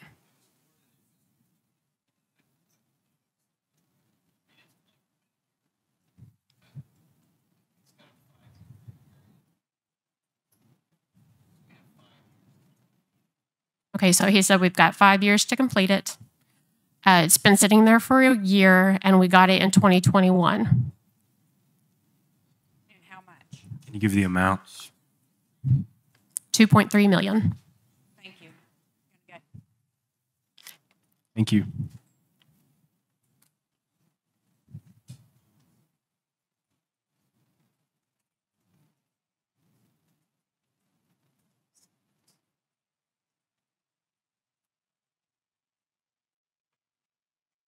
There's a gentleman I'm waiting to return. He has a question. He had to step out for a moment. So while we're waiting for him and someone else has a question, I would just like to point out in response to Abigail earlier, it's okay to be ignorant. We have a lot of fields here that we have to cover, and not all of them overlap fine. So don't be afraid to participate in these meetings just because you don't know all the legal terms or technical terms we use. There's plenty of people here who can answer the questions if you're a little reluctant to come up and speak or you're not understanding something. I just don't want there to be any discouragement for participation with our community. Oh, he has returned. Thank you.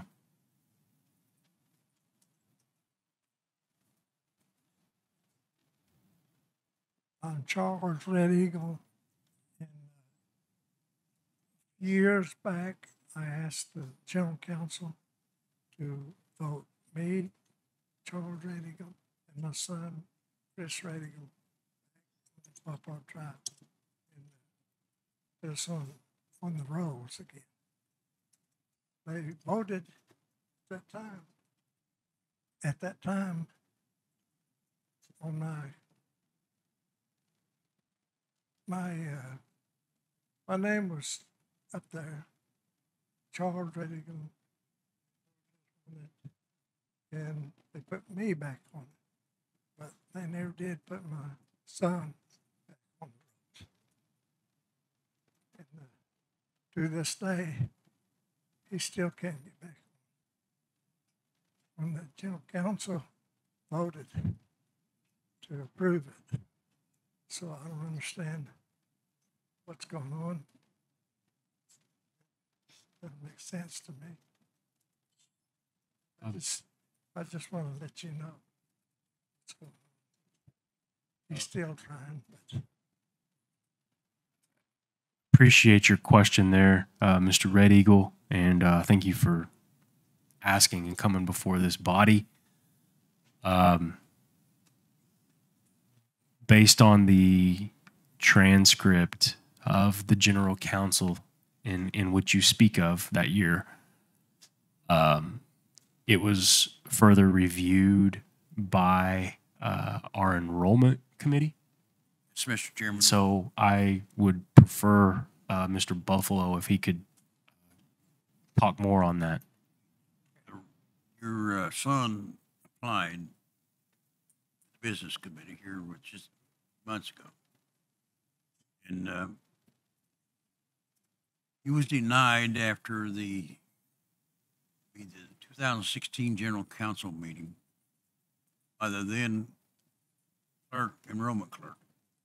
Based upon that, we found, and we're going to have to make an amendment, correction to the minutes, July 2016.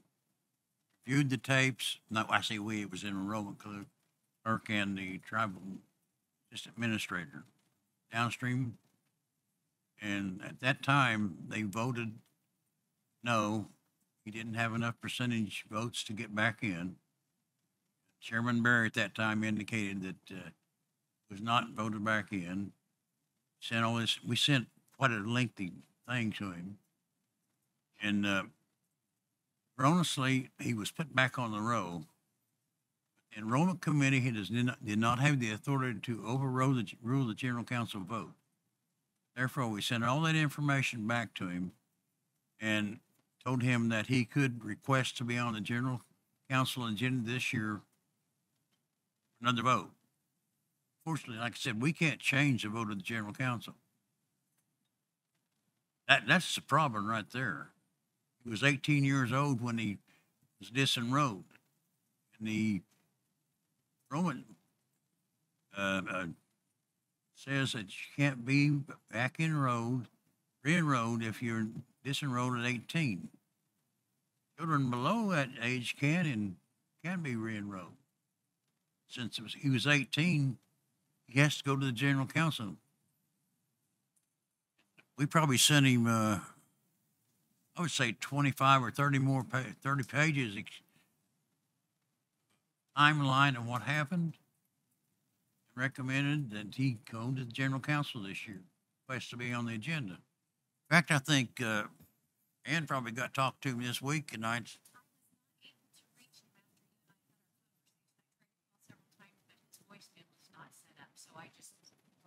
all he has to do is request to be back on the general council for a vote.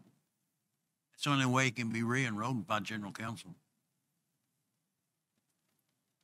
Okay, can I get that on the agenda for general council?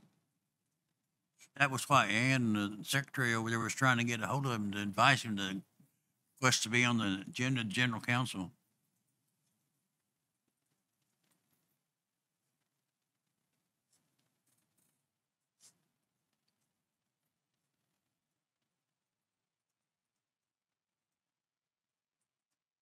That's the only solution I'm aware of. Okay, now, my motion at that time was for him and I up for a vote. Well, the minutes didn't reflect that. Nobody can't change my motion though, can they? Without, Motion came from the general council. Yours was a request. 2016, the vote for your son was, didn't quite get that 70-some percent.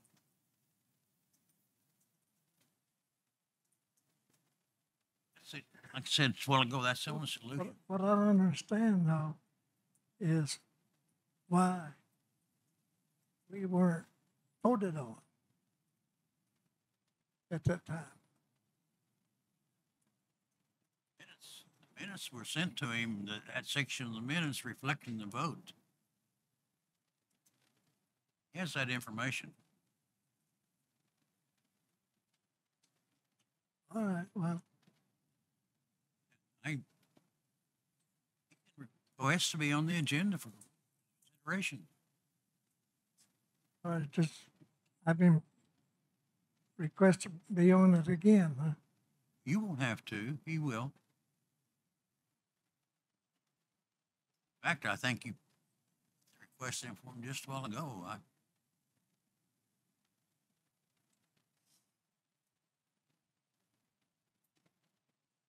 Okay. Nothing more I'm on the enrollment committee. Nothing more. I can only follow the rules established by the general council. He's voted no when he first time was 2016. Needs to come back for general council. Must be back on the road. All right. Just my one question then is,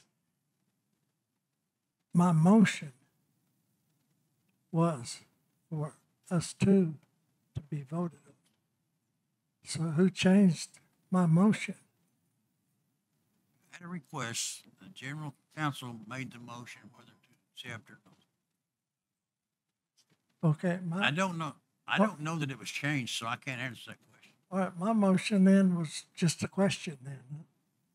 Was requesting to be put back on the road. But I had to ask the general counsel to do that. When I asked them, it turned into a request instead of a motion. So nobody can't change my motion, can they?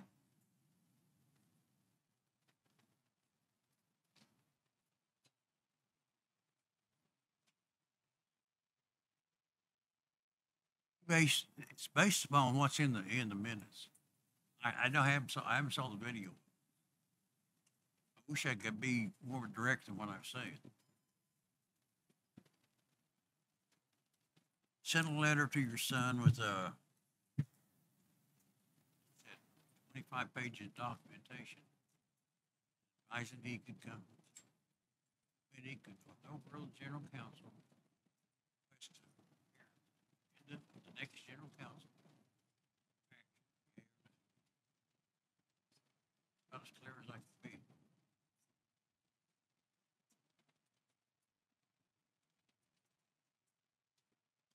All right. Just, who can tell me who changed my motion? How do you change somebody else's motion? I don't. Never saw the motion. I get his That's how I got voted on. I voted. You requested to be. I made a motion to the general counsel. Let's go back and look at the minutes, but all we can do. I can't say yeah or nay what you're talking about. Okay. I understand what you're saying, but I can't swear that way. So whoever made the minutes changed my motion.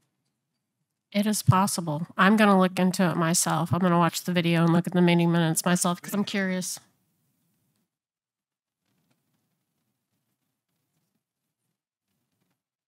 But in the meantime, you'll be on the agenda for general counsel for July, and then we'll look into it again. Okay. Yeah, I'll look into it. But it'll be on video. The information to your son was covered on video. Okay. Thank you. Thank you. Gunny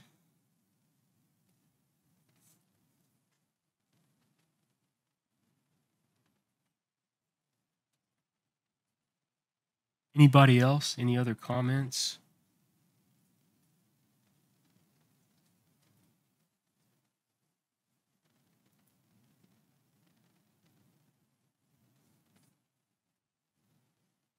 Well, if we don't have any other comments, I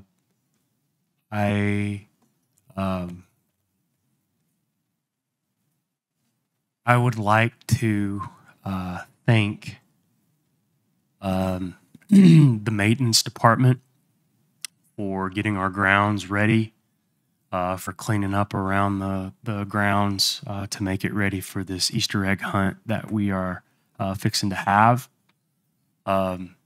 So I want to thank all of the maintenance department, and I also want to thank Hannah Berryman with NEO.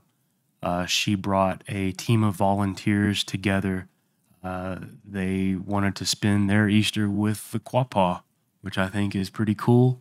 They volunteered to hide all of the eggs. I also want to thank Virginia Mouse for her participation in this event and making it come together. I also want to thank Abigail for her contributions to this event as well. It starts at 1 o'clock. Our Easter egg hunt is going to be fully going, and then we're going to have food afterwards. Everybody is invited to celebrate Easter with us and our youth. And I want to give a big, big show of gratitude to Steva Stan for facilitating this whole event. It would not have happened if not for her participation. So I want to say thank you, Steva, and all of the great work that those folks continue to do for us, for our community.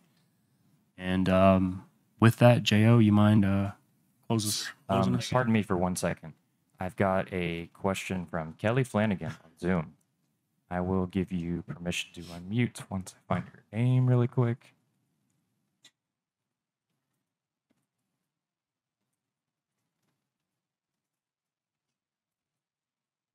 Hey there, can you hear me? Yes, loud and clear, Kelly. Okay, good. Well, I'm glad this has been a really informative meeting, but my big question here, I'm over here watching J.O., and it looks like he's just sitting there playing on his phone. The only time he's been involved in this meeting is during the the NAC. So I'm just kind of concerned if he is, actually participating in this, or was his chair voted in a wrong position, perhaps only on popularity.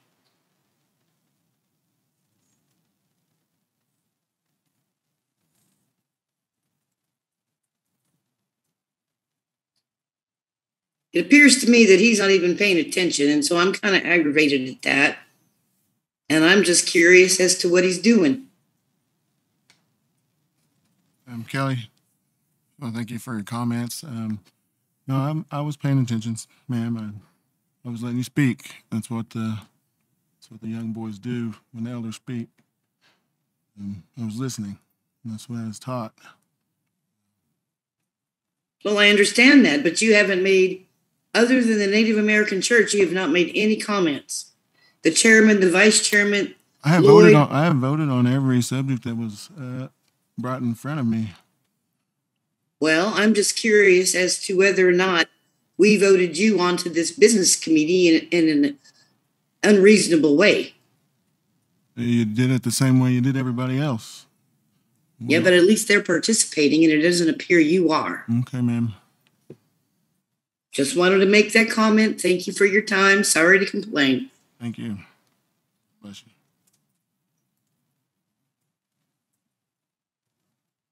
Any other comments? In the past, we've normally had the memorial dinner on the third Saturday in May, just like we've had the business committee meeting. Is that something that you all anticipate? Is that still I'm so glad you mentioned that. That's something that escaped me. I saw an email on it earlier this week, and it needs to happen when we regularly schedule that. So if it's the third Saturday in May, that's when it'll be. great? Thank you so much. Gonna go. Gonna go.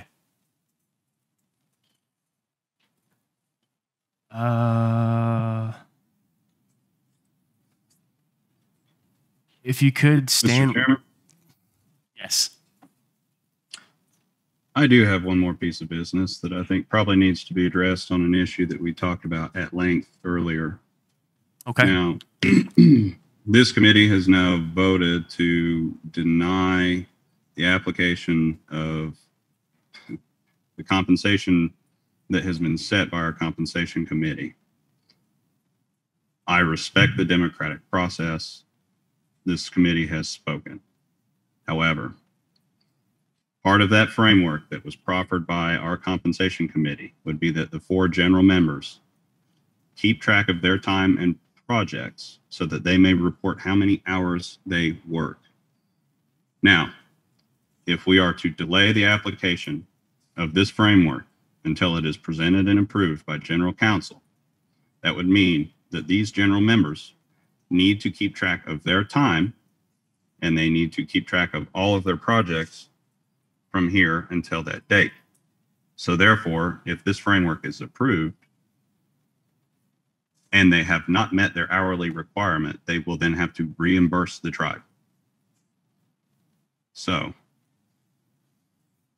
I move that this business committee shall record its time in conformity with the recommendations, but deny the payment from the compensation committee until such time that that framework is approved or denied by general counsel. Seen it either.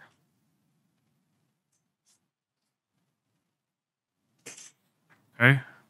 I have a motion. And did you get the motion?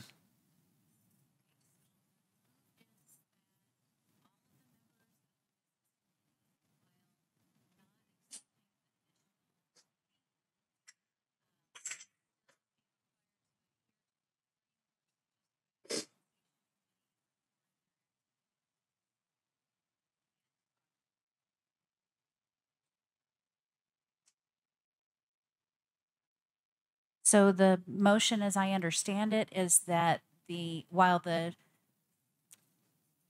business committee will not accept the compensation suggested by the framework, they will adopt the framework that requires them to record their hours and their projects.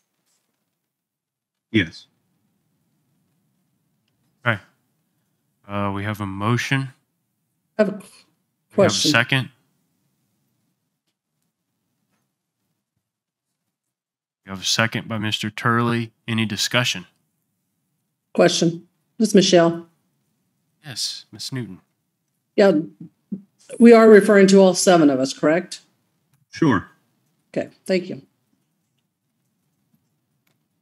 I have a hard time voting on something that I've not even seen.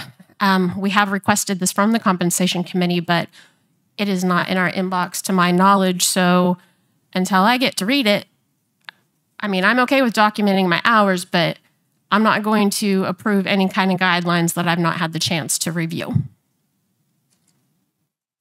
Just I did. agree.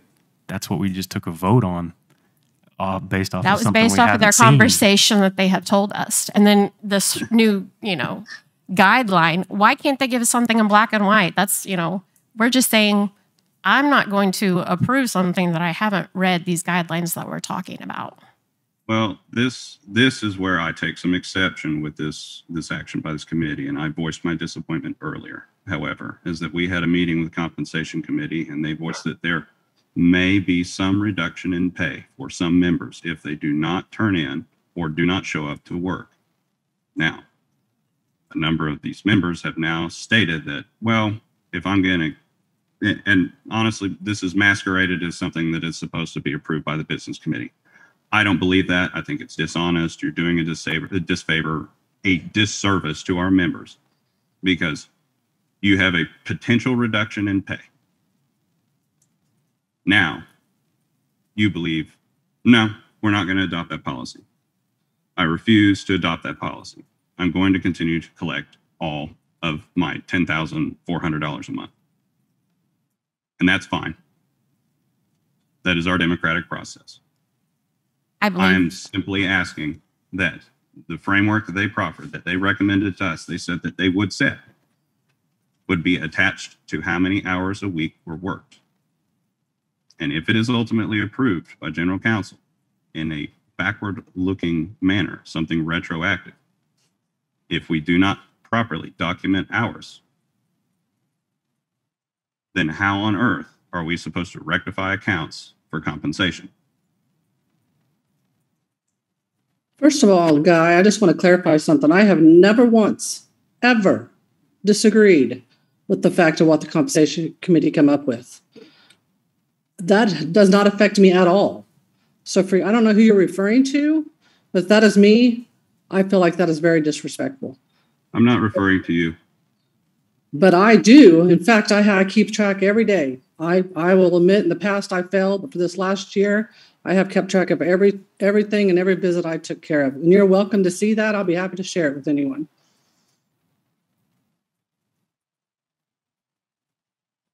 And I do. I greatly appreciate the compensation committee and what they've come up with. I have never doubted, never stated one thing about what they come up with. My whole point for myself personally is that I believe that it was always under the understanding that the general counsel would be the ones that the compensation committee would deal with and bring up before, not even the BC. I agree that the BC shouldn't be involved in it. 100%. Which is why I have a problem with everything that's happened today. So that's why the general counsel, it just needs to be no more discussion until then. It's in the general counsels, to me, my personal opinion.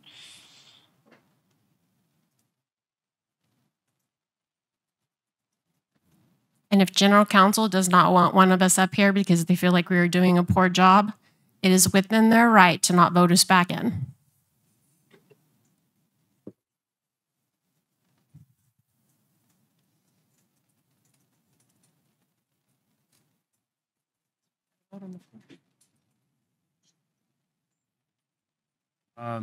Any other discussion? I think we should do a roll call vote. I agree. Vote. Okay, I'm sorry. What are we voting on again here? State that again. Ann?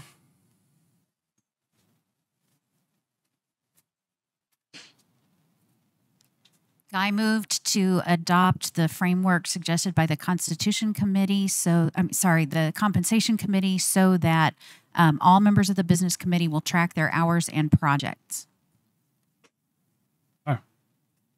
Can we state after we receive what they've come up with? Guy?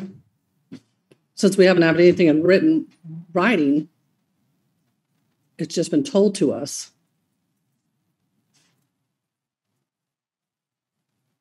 I don't care.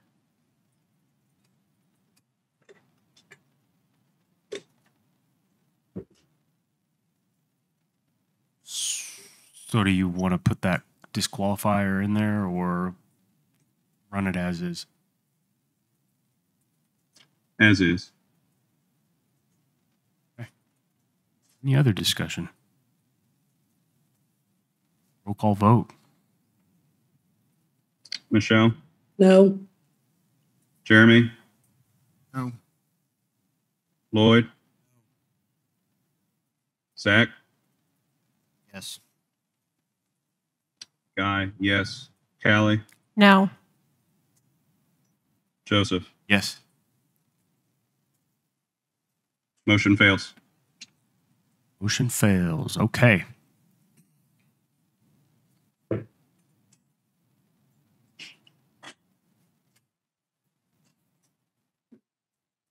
Gonna pray now? I have an additional question from Kelly Flanagan on Zoom. I will give you permission to unmute.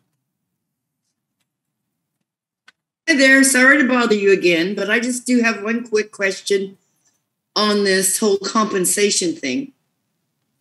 You mentioned earlier about the 40 hours a week. I'm wondering who of the business committee is actually working the 40 hours a week toward the tribal business. I'm not trying to request hours. I don't need to know that. I just want to know who is actually, doing their job as they have been elected to do. I don't speak for other members of the business committee, but I can tell you that I work probably closer to 60 plus hours a week. It's 7 days a week, and I earn every bit of it. And I agree with you because I've seen you in action. What about the rest of you? Kelly, this is Callie. Pardon? I was just saying, Kelly, this is Callie. I was just letting you know. Okay. I can also sit down and explain to anybody what I do. Every day is different, and it is nonstop. Attend meetings all the time, talk to people, phone rings, emails, you name it. So if I need to prove what I do to people, I will do that. No, I don't need you to prove it. I just want you to tell me if you're working 40 hours a week for the tribe or if you're working an 8 to 5 job in the I am 100% myself, 100% dedicated to working for the nation and all the entities. I do not do anything on the side. I appreciate that. Kelly, this is Michelle. Hi, Michelle. Hi there. Yeah, I start off pretty much every day, every morning around 8:30, checking my emails. I like to hop around our different entities and check with our different directors. We have offices at Downstream. I don't usually hang out there too much. We have meetings there. But I do my very best to, and like the others have said, this is not a job that's really 8 to 5. So I'm always answering my calls or getting back with people if I miss your call. I do also work around, I would have to say 8 to 10 hours maybe on the weekends. And I do the financials for my brother's business. Other than that, and it's usually not every weekend, but other than that, it's pretty much full-time, the tribal member business. Oh, very good. Thank you. What about Lloyd and J.O.? I'm not ashamed of the work I've done for the tribe. I don't ever always work 40 hours a week. I don't think any of us do. I accomplish what they want done. And some days I have to answer or read over 101 emails. And it's not always during the 8 to 5. In fact, I've been in contact with Kelly on some emails late as 11 o'clock at night. So Judge me however you want to. I'm not judging anybody, Well, buddy. I've known you for a lot of my life, and you probably don't even know who I am. I know who you are. But I'm just curious. After all this crap with the compensation, I mean, yeah, if you're working 40 hours a week for the tribe, then I believe 100% you should be compensated for it. You know, I don't think there was any crap with it. All I did was ask it the committee wait until the recommendation is presented to the general council, like was stated in the meeting. I don't oppose the compensation committee. I'm just trying to follow what the chairman recommended at that time more than three to four times. All right. Well, I'm just trying to get answers to my question. That's all. Well, if you put all my evenings and everything together, I guess you call it 50 hours a week. Well, very good. Thank you so much. I know Zach works a lot. I feel I'm here my 40 hours of the week. I try to answer any calls that I get. I do on the side, on the weekends and stuff, and in the evenings I do some taxidermy, but that's more of a hobby, just personal stuff. But I do it for some friends and things, but that has nothing to do with the tribe, and it doesn't affect Exactly, my job here. you still do all your EMT stuff, do you not? Yes, I do try to associate with the fire department and the marshal service and things as much as I can. And I will specify that I do not receive any pay from the fire department if I do go and try to help them cover a shift or something if they're short-staffed. I only receive the pay that I receive for the business. And then what about J.O.? What does he do? Well, I haven't been tracking my hours. Yeah. Well, then I guess you might not to start doing that then, huh? Yes, ma'am. When I signed on here, I worked as an electrician here, 40 hours a week, and you guys voted me in. I would have did it for $5, but we're not just a business committee. We're the DDA and the SDA and the QCA. I also, when called upon, do the things that I called upon to do. Mr. Chairman, Kelly, when I'm asked to do something, I try my best. Well, then I suppose then if you're going to get your entire compensation, you ought to be working the 40 hours a week. I signed up on this thing. There was no paper in front of me that said 40 hours a week to do your job. And I'm not saying that I'm an overachiever or anything like that. Or underachiever. Well, if everybody's going to be sitting here complaining about the compensation committee and the hours that you put in, which I'm sure that you all do, then, why don't you have 40 hours a week? I know that Guy and Joseph and Callie and Jack do, or Zach and Lloyd, but I'm questioning you because I'm not seeing a whole lot of involvement from you. And I apologize for being rude. Oh, you're fine. You're fine. I could chalk it up to inexperience. I could chalk it up to a lack of, better say, heart at the moment. I've been going through some personal issues. Well, and I can understand that because everybody goes through personal issues. But if you're going to be committed to the committee, you need to be committed to the committee. You need to be involved. And I've been committed to this tribe of people here my whole life. And I don't think anybody can stand up in front of me and say that I haven't. I've spent more time right here in this little building here than or in the cemetery over there or that one over there. Many people's houses. And that's why I got voted on, because I was stand up with them. I would cry with them and I would bleed with them. I proved it. Well, you probably were there when my own mother got killed, and maybe I didn't even know you at that point.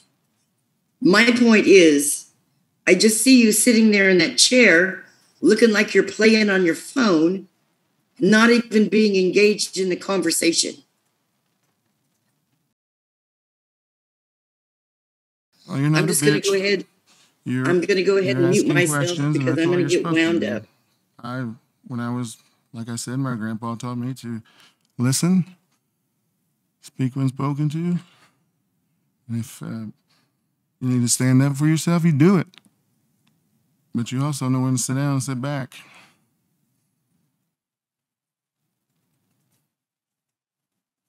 Yeah, I could stand up and speak, but it's not my personality. That's not who you guys voted for. Because I was never like that. Ever. I could stand up here and say that anything you wanted to hear, but does it mean it come from me? I'm gonna talk like I want to talk, when I want to talk. When my grandpa told me, "You listen first, boy," that's what I did. If not, I got one of those across the face, back of the head, and I respected that because that's the way he was brought up too. You can.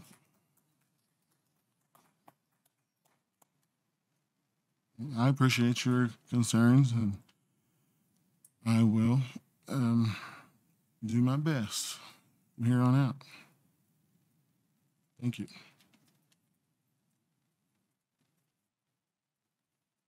I understand correctly. You know, Kelly, I echo J.L.'s words. My father told me a long time ago, and I said it before, I'm quiet. Not always quiet, as you found out the last couple of meetings. My father, you know, he was born in 1890. He's full-blood Quapaw. Told me the same thing J.O. just said. Listen and speak only when you need to speak. And that's the way I've always been. That's the way I will go to the grave. Listen, then I say what I need to say. If I don't need to say anything, I don't say anything. I totally agree with J.O.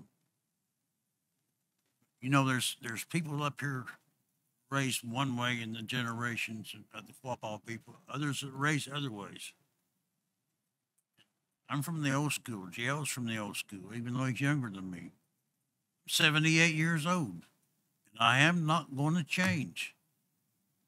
Believe what my father said. I listen and I speak when I need to, and I believe I speak the truth when I speak. You may not want Well, to Lloyd, I agree with you on what I that. say, but I'll say what's on my mind and how I believe it's right. And guess what? I was raised the same way. I just don't like, I like to see people sitting at the business committee table looking engaged, like they're actually calculating what's happening. I have 6 pages of notes here. J.O.'s got everything. Listen. Notes right here. He just wrote this meeting. Well, you guys can, be mad at me all you want. I'm just, like you said, I'm speaking when I feel I need to speak. I appreciate it. Thank you very much for your time.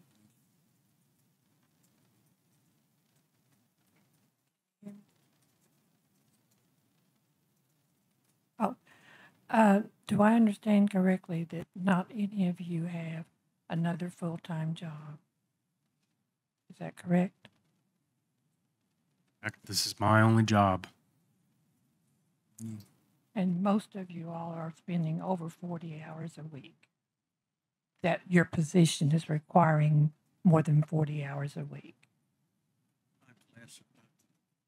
Always more. Always more. Zach, you're.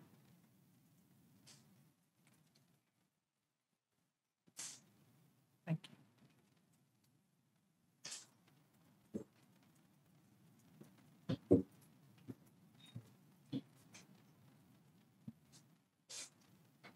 You are corporate America. I retired from Phillips Petroleum Company, Orlandfield, Oklahoma. That company has 38,000 employees. And they're all different. They're all doing something. You can't tell what they're doing by looking at them. but there, I worked especially at the research center. And in my work, you couldn't tell what I was doing. What I was doing with 35 ounces of catalyst, they were doing with 700,000 pounds of catalyst in cylinders, making gasoline, making everything, making gas. You can't tell what people are doing by looking at it. It's a misconception. I appreciate what you're doing. Thank you.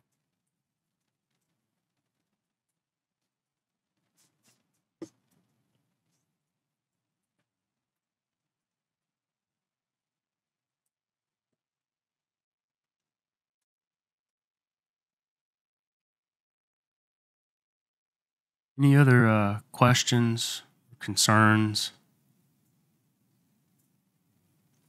Zoom or otherwise? I'd like to recognize a lady that just walked in. Her name is Emma McKibben, just walking out there. If we could have her come back and would you say the prayer for us?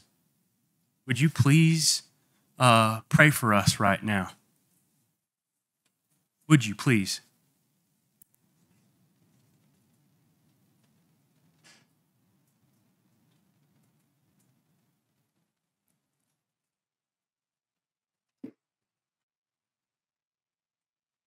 Intatsi Wakanda, Wakanda Ijinke, Deo nombre Tseweana, Angarka, Studalida, Andatsape, Ak Eki de Ankala, Pe, Iekashena Ekipse Kumbra.